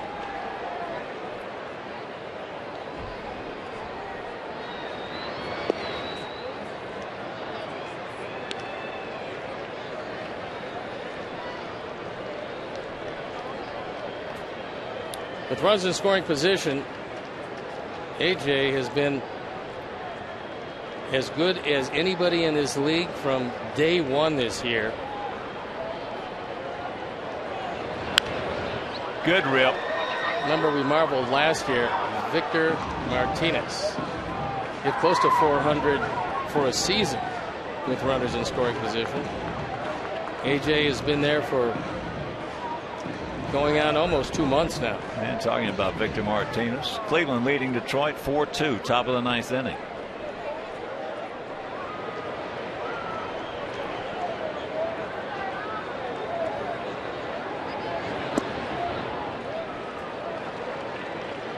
Two and 1 to count.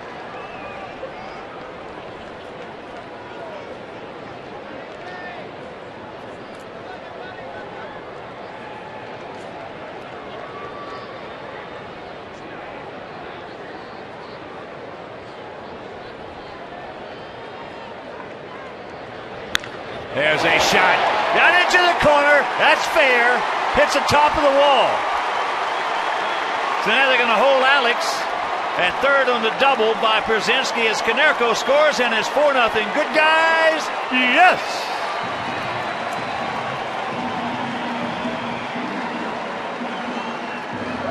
Hot man number 28 for AJ. And he crushed that ball. One hop almost out of the ballpark. This is a slider down. And he just goes down and gets it. Don't stop now, boys. And with nobody out, no reason at all to gamble with Rios.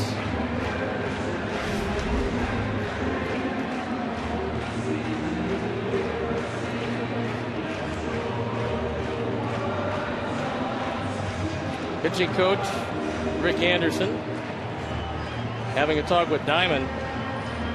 Now, with the exception of the Rios home run, which came after a single, the other problems that Diamond has had has been because his defense has betrayed him.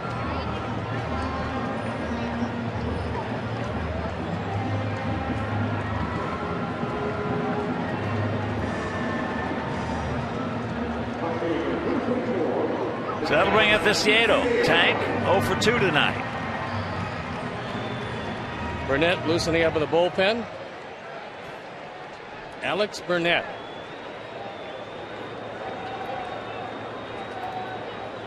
Infield in.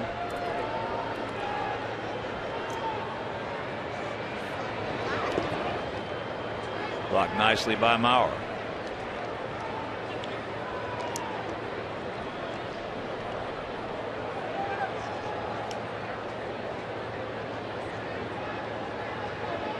Come on, Tank. Nice and easy, buddy.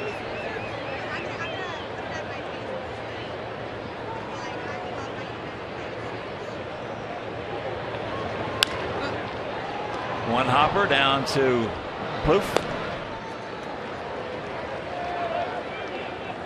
So, one out.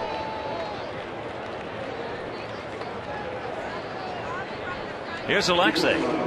Alexei twice has gone out to Plouffe, once into a 5-4-3 double play.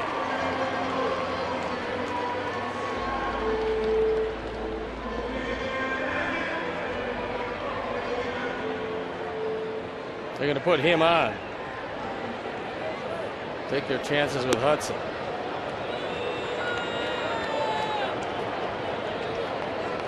This will be the first walk issued by Scott Diamond.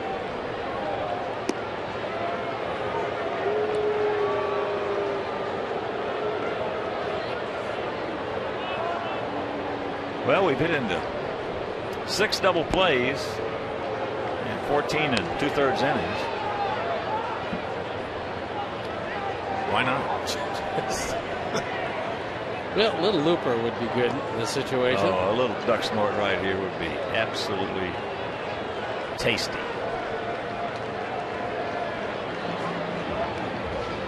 So here's Orlando.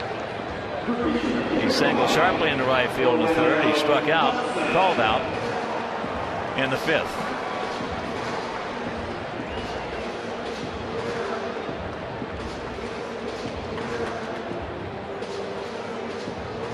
Career with the bases loaded. Hudson has been okay. Does have 1 grand slam.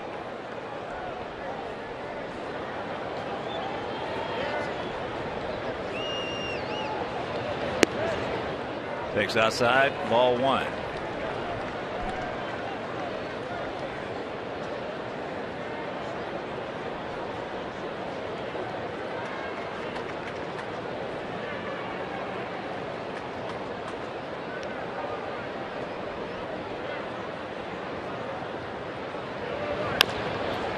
Right, 2. They're going to now go to first base. So Alexei, or Alex, I should say, good jump, scores.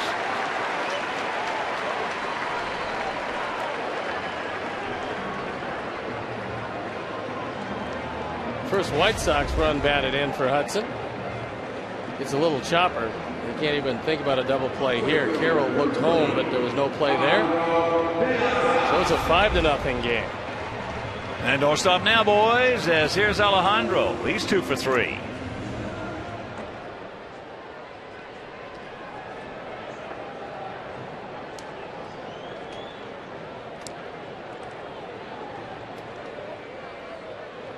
Pick him up, Alejandro.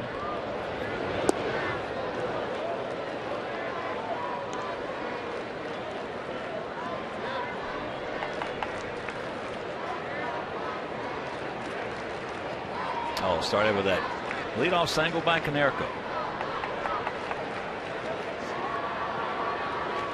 5-9-1 for us. 0-2 and a big 3 for them. That's low 1-1.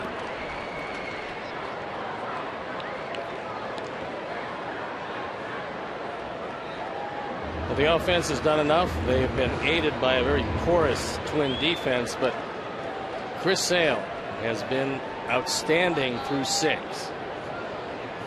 Just continuing what he's done all year long.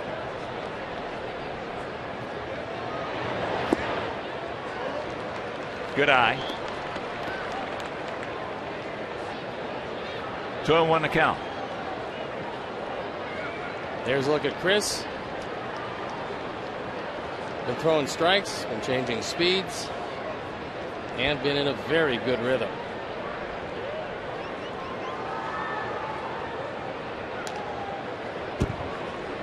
2-2. So Ducks on the pond, 2 out.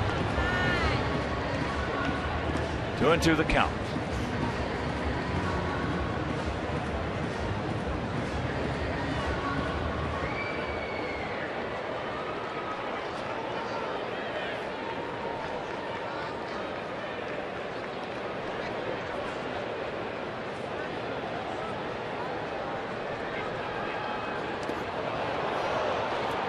Got him, but some damage is done as a couple cross the plate. We'll go to the 7th, leading 5-0.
Bill and the big hurt Frank Thomas on this Galaxy White Sox postgame live immediately following this game on Comcast Sportsnet, fans' best friend. And as we get set to go, the top of the 7th inning. And a reminder that the mayor of this great city, Rahm Emanuel, join us after this half inning. But right here, it's a 5-0 game. Josh Willingham will lead it off. He'll be followed by Justin Morneau and then Ryan Duman. Willingham has struck out and hit into a 6-4-3 double play.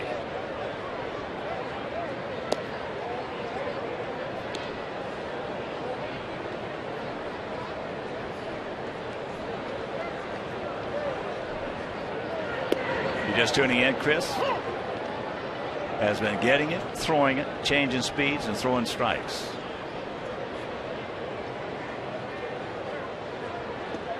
Good night. Check it up. So the count 1-2. That slider tonight by Sale has been biting down and in. When he's trying to throw it backdoor, he's been able to do that. And he's got everything going. When he's like this, he's tough to deal with. Well, hitters don't like a guy to get into a rhythm, get it and throw strikes and change speeds. Usually that means you lose. And usually it means that the pitcher's really confident in his stuff on that given night. It's the guys that can't find it, that walk around, that try to search for some rhythm. Those are the guys who usually jump on. 2-2. And there's going to be a nice presentation in the 7th inning stretch honoring some of our great police officers who did such a marvelous job.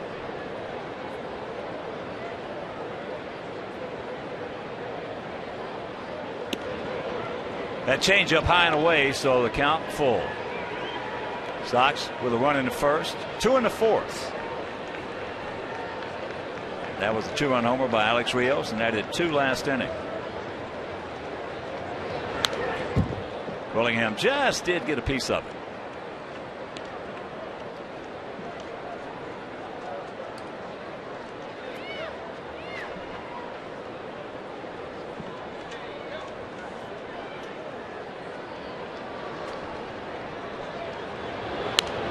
And another foul ball. And Sox fans on June 9th, the first 20,000 fans will receive a commemorative 2005 World Series canvas presented by Xfinity. Xfinity, your home for the most live sports.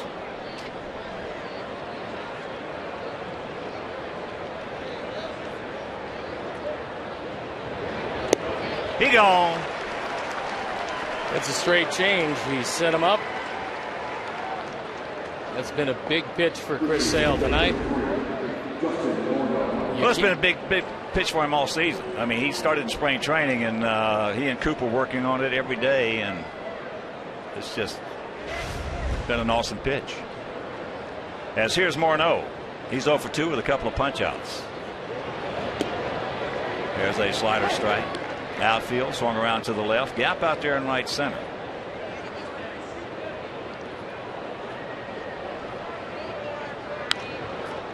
At breaking ball. And that's a souvenir left side. So very quickly, 0-2 the count.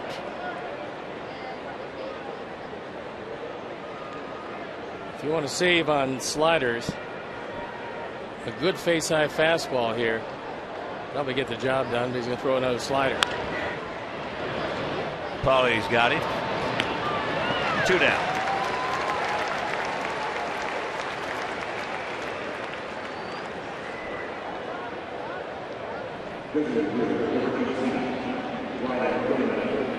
That is a final now from Cleveland. Indians come back from a 2-0 deficit to beat the Tigers 4-2. Pestano the 1-2-0. Coke takes the loss. He is 1-1. Chris Perez's 15th save. Indians on a roll, and they will be here Friday, Saturday, and Sunday. So make your plans to be with us right here at the ballpark. A lot of good giveaways and some good baseball against the first place Cleveland Indians. Here's Duman. Jake Peavy was talking about that Indian lineup. And, you know, they talk about some of the more powerful lineups around. He goes, when they throw their 9 left-hand hitters against a right-hand pitcher, he goes, that team is really tough. Alexei. All right, 7th inning stretch, and the mayor, Rahm Emanuel, will join us after this break.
Some of our finest men and women in blue, and Mayor, welcome. And Thank you you. have got to be extremely proud. I'm proud of the whole city, proud of our police department, fire department. They did a great job. They did a fantastic job. And the men and women over at the OMC as well. One thing about it you mentioned just a second ago about when something like this happens, because that's the largest summit in NATO history. Yes, it is. Largest in 63 leaders, years. world leaders, and delegations from all around the planet. And it couldn't have come out any better. Yeah, city looked beautiful. A number of world leaders said this is the first time they've ever been here. They said they're in awe of our city, and it was great for the president, great for the city, and everything world class. You know, world arena. We perform like a world class city. Well, the civic pride. Yes, a lot of civic pride.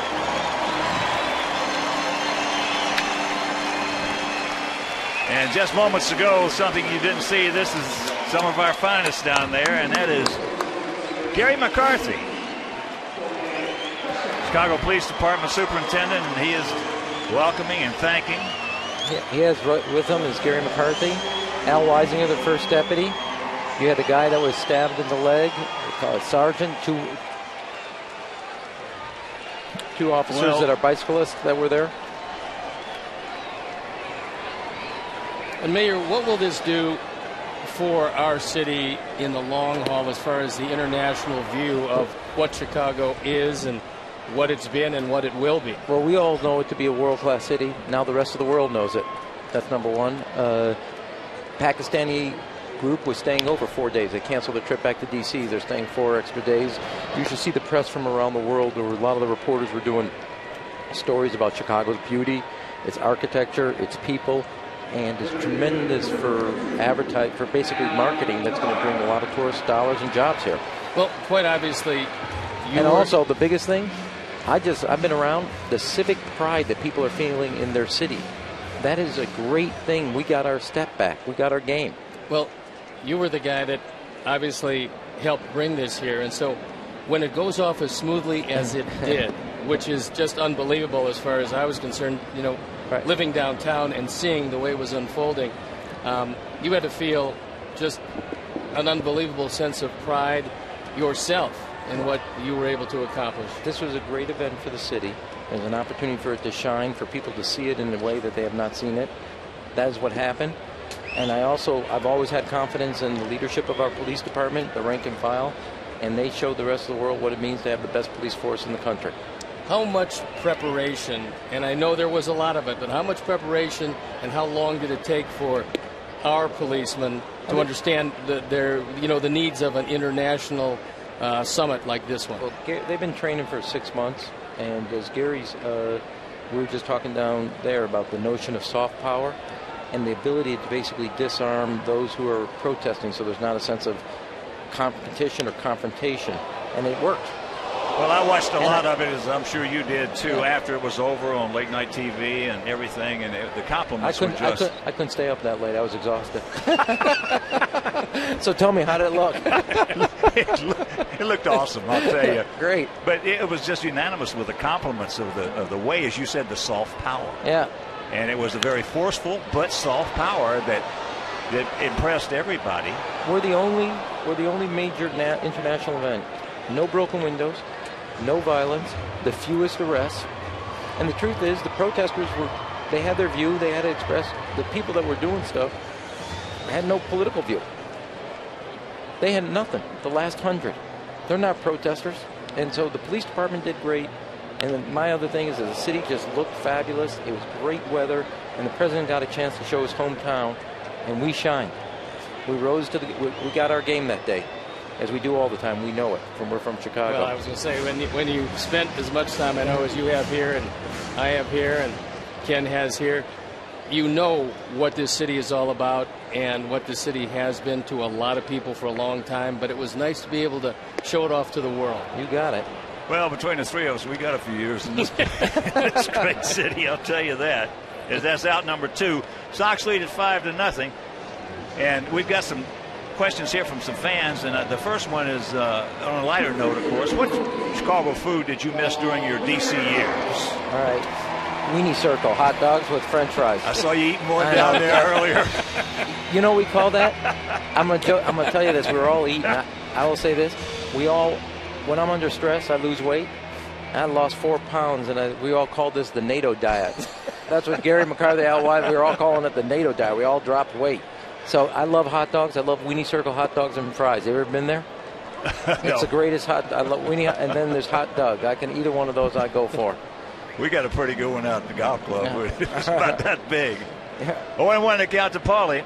Well, you've been here for so long, and you're a baseball fan. What's the best moment that you can remember from Chicago baseball, whether it be South Side, North Side, whatever? Well, I remember there was a great play when Ron Santos, on a line drive, just jumped. I don't even know what you would call it. Leap, jump.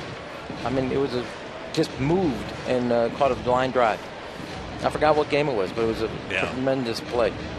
Well, everybody was just absolutely thrilled to see him get in the Hall of Fame. Yes, I agree. He deserved it. We've been trying to get him in there, lobbying for him for a long time. 0-2 the count to Paulie, and you brought us some luck tonight. No, I don't know. They're playing really good. 5-0. Hey, way back! Wait. He looks up. You can put it on the board. Yes, a bomb. A bomb. Beautiful.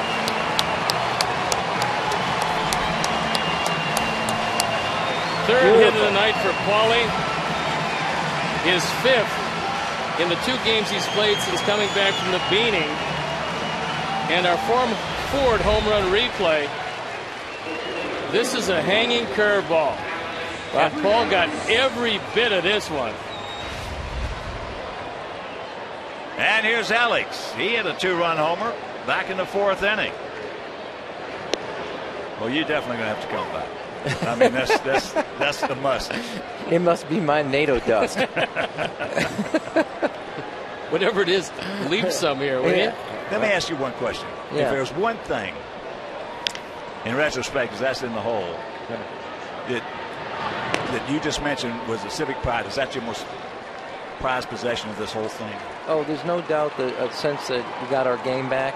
If we ever lost it, I don't believe we lost it. But there's a civic pride out there in a sense that we did it. And I'm very proud of that. And I'm also proud of our men and women in uniform. They performed great. Great job. Thank you very much. Thanks for the interview. See you guys.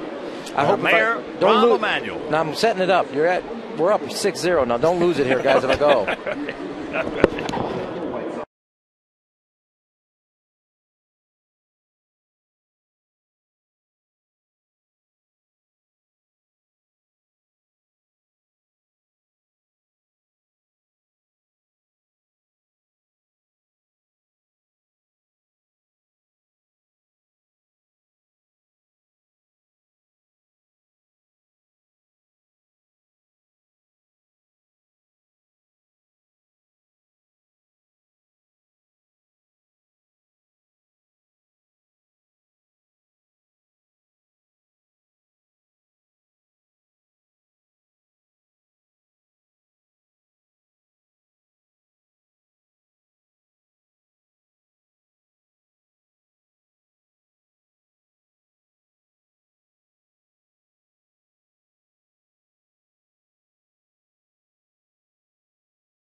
Doing an unbelievable job.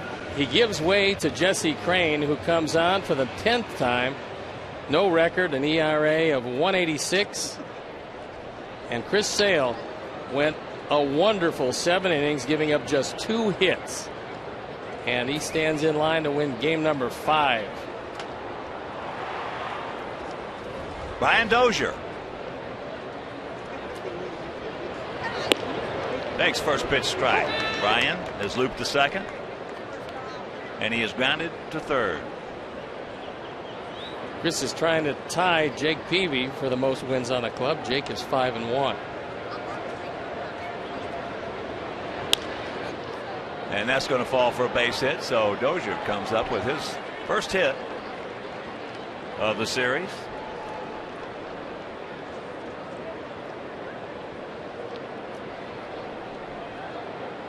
And that'll bring up Trevor Plouffe, who's 1 for 2. There's Jake, who's just off to one of those enchanted starts where just about everything has gone right. He's had, by our count, maybe 2 bad innings all year. That's pretty good. That's unbelievable. Again, another guy who completely had to change his style. That big fastball is gone, but he's as hard to hit now as he ever was. Ate him up. Good pitch. Alexei.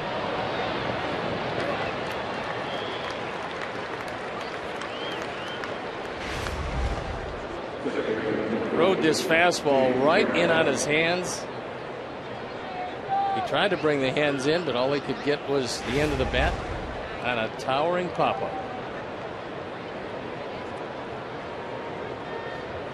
So here's Jamie Carroll. He's grounded to second and fouled out, not fouled out, popped up to AJ. That was in fair territory. 6-10-1 for our guys. 0-3-3 for their guys in game 2. Sox trying to even up this series and hopefully take the rubber match tomorrow. It'll be a win. Philip Humber tees it up against Jared DeVries. In that game, if you can't make it to the ballpark, we're right here on Comcast Sportsnet.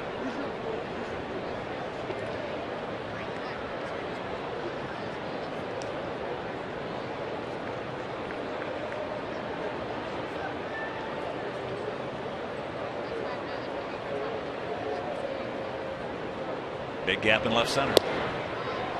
So Carroll takes strike 1. 38-year-old veteran. Down by 6. He's not going to be swinging 2-0.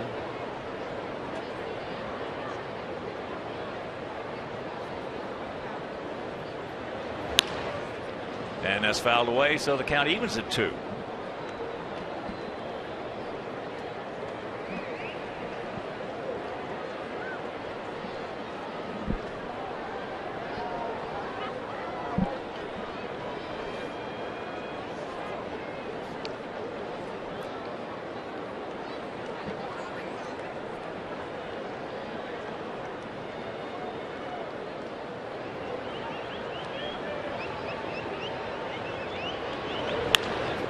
And that's into center field, and that's going to fall for a base hit. So Carroll came in a .336 lifetime hitter against us. He's going to stay right there.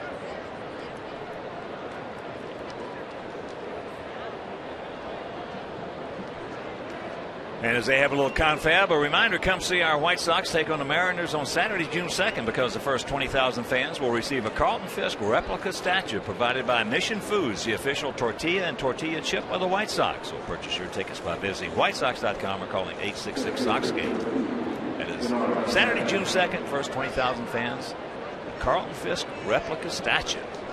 Nice keepsake. Denard Span, one of the happiest men to see Chris Sale no longer in the game. He didn't have the ball out of the infield in 3 at-bats.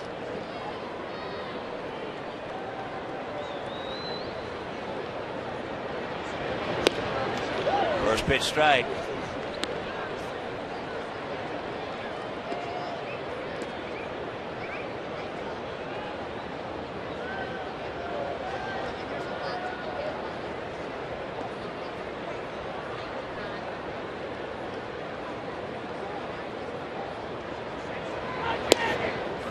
And the count 1-1.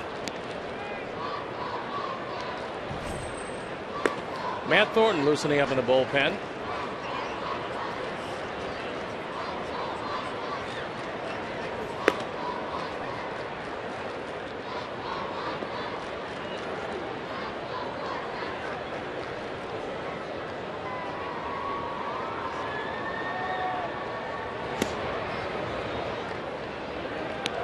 And it's 2-1.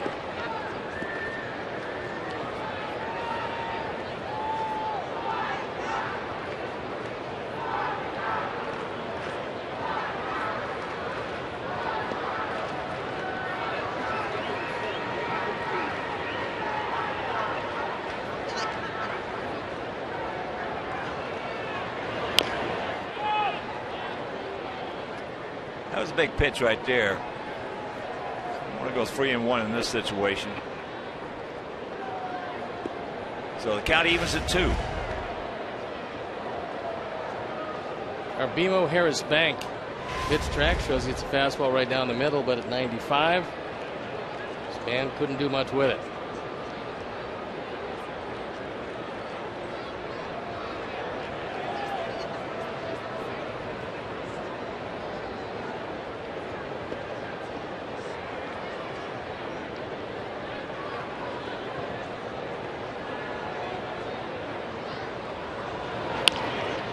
Nice pick.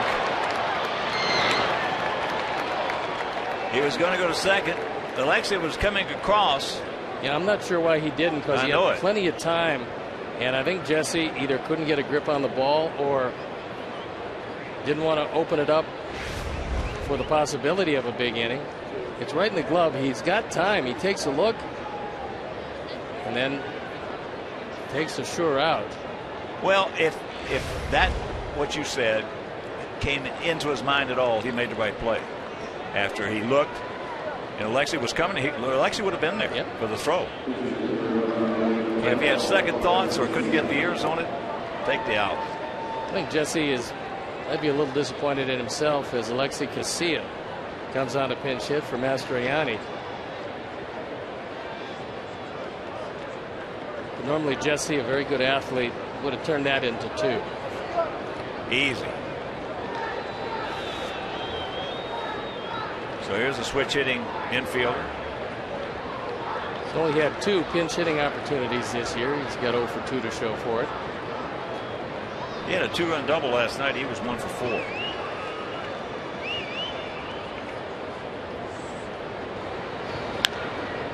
And that is fouled back. That one at 95.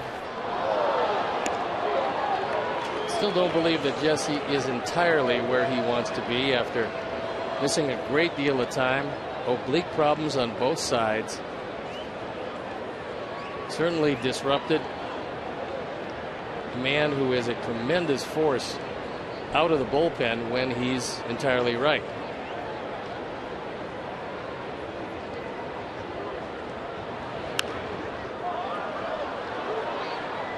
Well, when Jesse is healthy, or let me restate that, rephrase it. If he stays healthy, to me, he is one of the huge, big keys. Big keys. Look at the 3 right-handed arms. When you consider Nate Jones is just getting better, Addison Reed has shown that he can close, and you add Jesse Crain to that, those might be 3 of the best right-handed arms in baseball. Well, you got Jesse at 95. You got Addison at 97, 98. And you got Nate at 97, 98, 100. Whatever you need. That's right. Get Nate at whatever you need on a given night.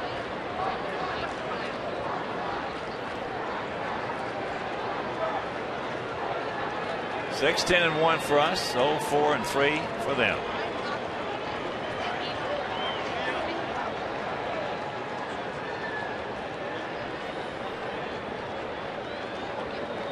It's the man you want because Mauer's on deck.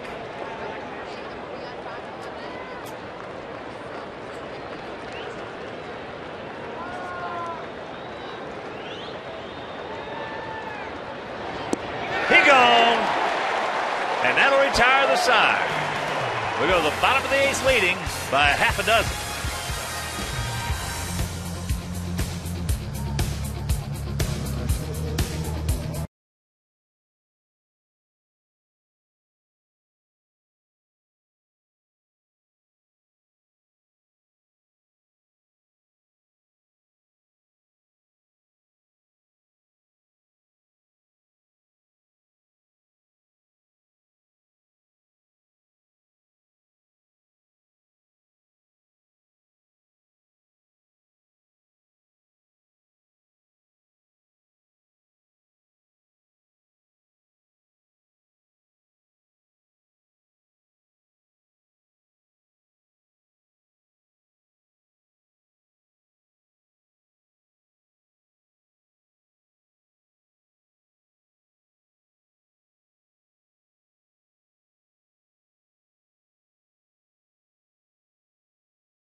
Play. Diamond tries to get this fastball inside on Alex Rios. Nothing to it. It's a 2-run homer, making it a 3-0 lead, the second home run of the year for Alex Rios. Trevor Plouffe moves out to the outfield and right. Jamie Carroll moves from second to third. Casilla, who came on to pinch hit, playing at second. And Francisco Liriano comes into the game out of the bullpen. Not much of a year for Francisco. 0-5, 8+ ERA. AJ, 2 for 3 with a huge RBI double in the 6th. And knocked in one and set up another.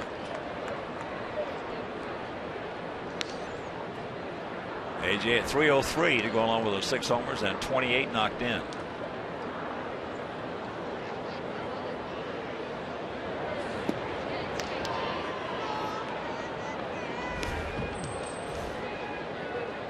AJ guessing strike and didn't get one. No, I think he was swinging at that one before it left Liriano's hand.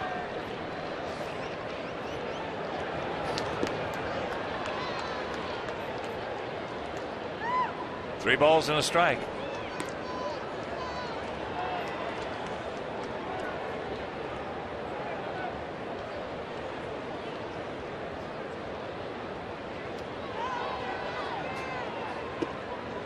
And there is the leadoff walk. And a reminder, you can follow our White Sox with the MLB.com @Bat12 app for your iPhone, iPad, Android, and Windows Mobile. Get live audio, pitch tracking, video highlights, and more. Text @Bat to 31826 or visit WhiteSox.com.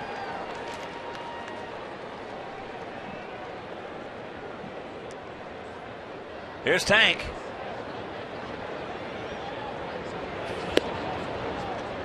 Takes first pitch strike. Tank 0 for 3 tonight.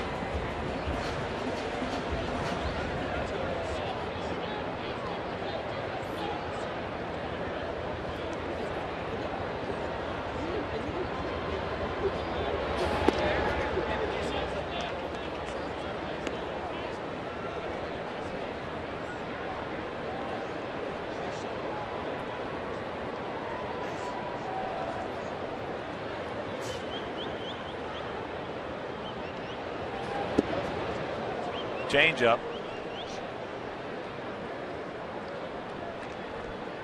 So 1-2 the count. You're just tuning in. Sox 1 in the first, 2 in the fourth, 2 in the sixth, then 1 in the seventh.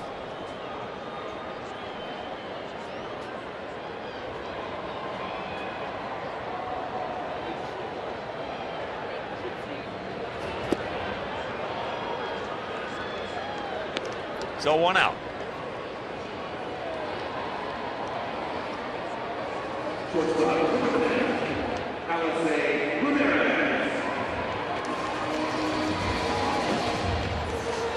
Here's Alexei.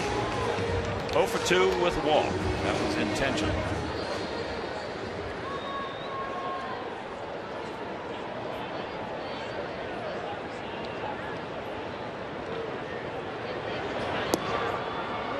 Took that pitch nicely. Orlando Hudson on deck. Hudson is 1 for 3 with an RBI tonight.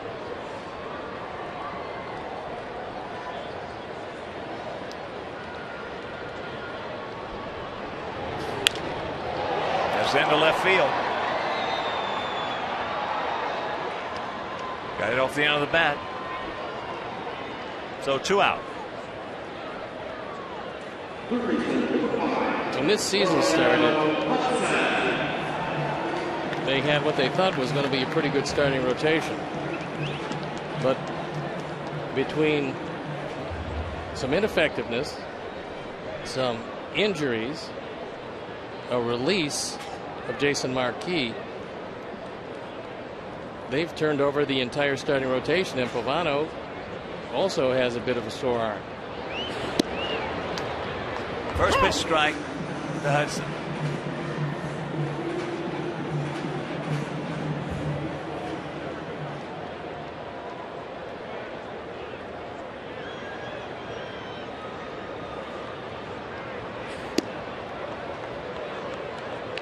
0-2. Watching Liriano when he first got to the major leagues, out of San Francisco organization, but coming to the major leagues with these Twins, he had no hit stuff every time he went to the mound.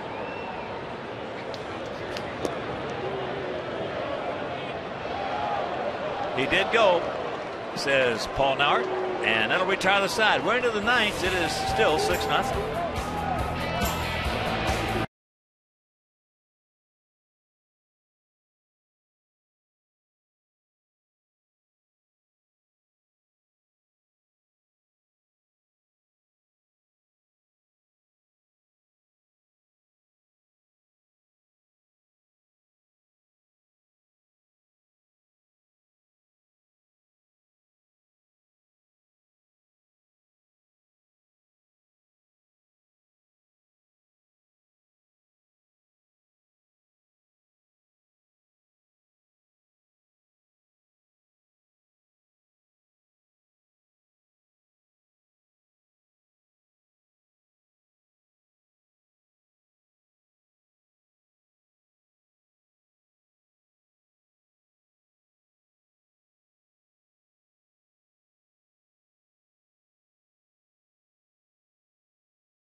Light, it's our Miller moment.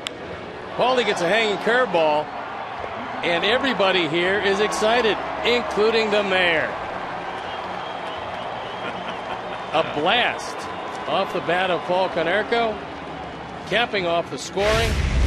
Paulie with his 9th and his 3rd hit of the night. Matt Thornton comes into the game. Sale for 7, Crane for 1. And now Matt on for the 22nd time with an ERA of 3.63. Mauer, 1 for 2. Infield single as he takes first pitch strike, a walk, and he hit into a 4-6-3 double play. Big gap out there in right center.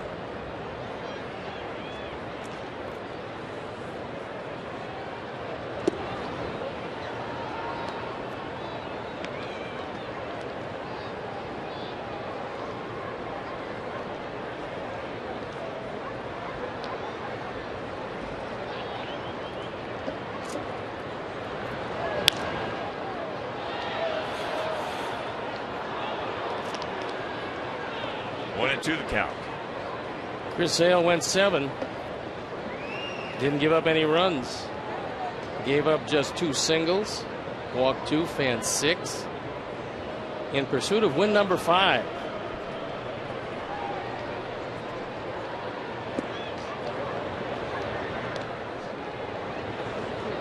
Two balls, 2 strikes. 29-year-old Joe Mauer. 323 lifetime hitter.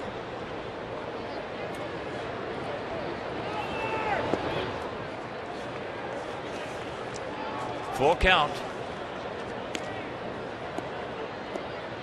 Oh, Matt, no walks.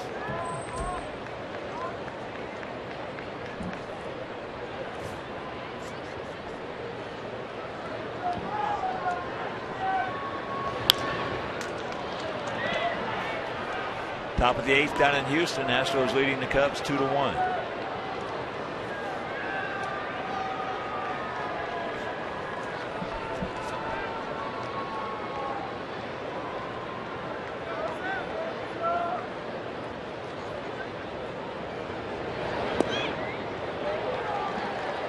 Pretty good pitch, didn't get it.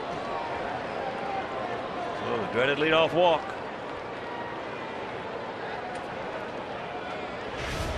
Our BMO Harris Bank pitch tracks. AJ thought it was low. Well, Kerwin has not called him down there all night. No, he's been consistent. He's called a good ball game. He's been consistent.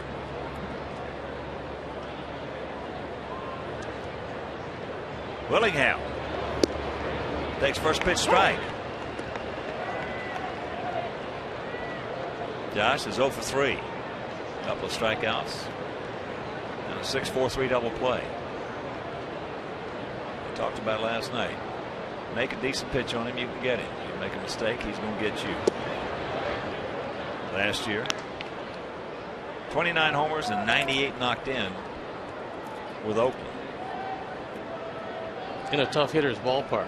Didn't have any protection behind him.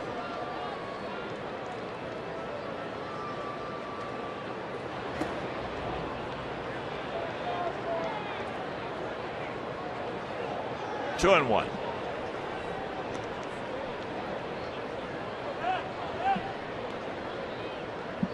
St. Louis leading San Diego 5-3. Top of the 7th in St. Louis.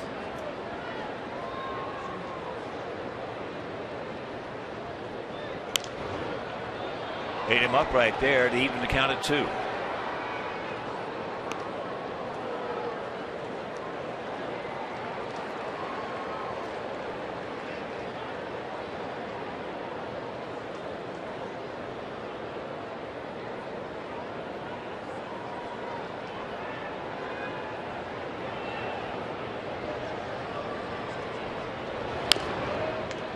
Drops that one foul. Yankees beat Kansas City 8-3 in the Bronx. Pettit 2-1 with a 2.53 ERA. They come back farther. Big left-hander. Boston beat Baltimore 6-5 at Oriole Park. So now we got another full count.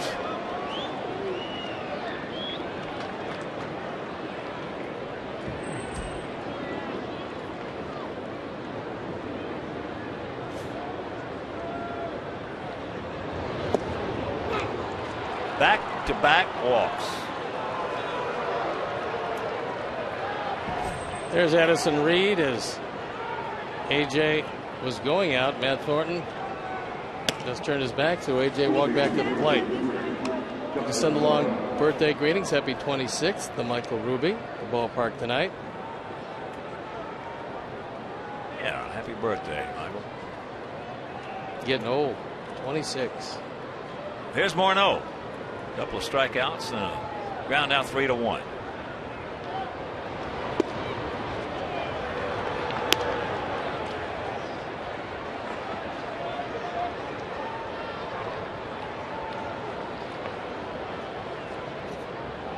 Rockies beat the Marlins 8-4 down in Miami. Big rip. Cincinnati beat Atlanta 2-1 at the Great American Ballpark.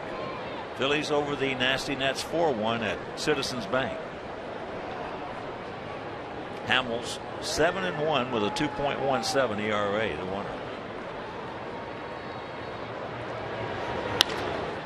All right, take your time. Back him up. 2 down.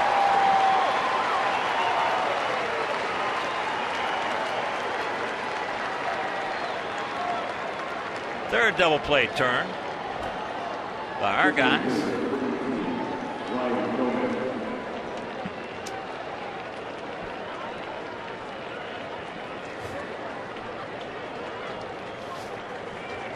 And here's Ryan Duman.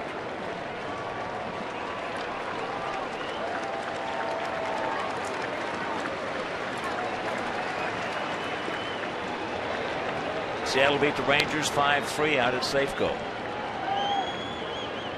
11 innings. The Angels beat Oakland 3-1.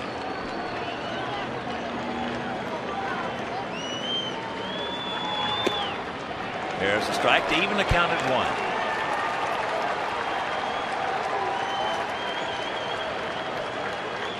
Tampa Bay, they beat Toronto 5-4 in 11 innings down in St. Pete. That's where we'll be going after this homestand.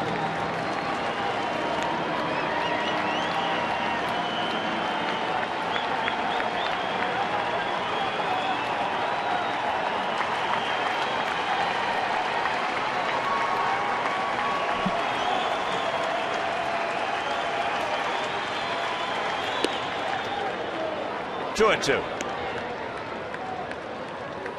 His next pitch will be number 22 for Matt Descent.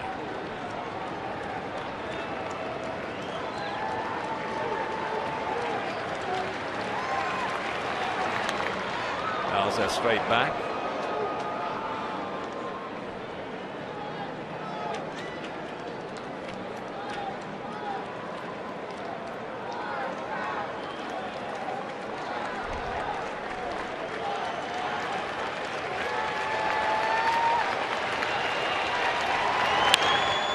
That's into center field. When this ball comes down, this ball game will be over. So the Sox spin the shutout over Minnesota. The 5th time the Twinkies have been shut out this year. We even up this series at a game apiece as we won it 6-0. And Steve, just another outstanding performance by our 23-year-old southpaw. Well, Chris Sale just did an outstanding job through 7 innings. Didn't give up any runs, only a couple of hits. And the offense came to life tonight. Paulie with 3 hits, Rios with a 2-run homer, AJ with a couple of hits and a run driven in. So it was a night where everybody contributed. The defense was good, and the pitching, well, you throw a shutout, the pitching's got to be pretty good.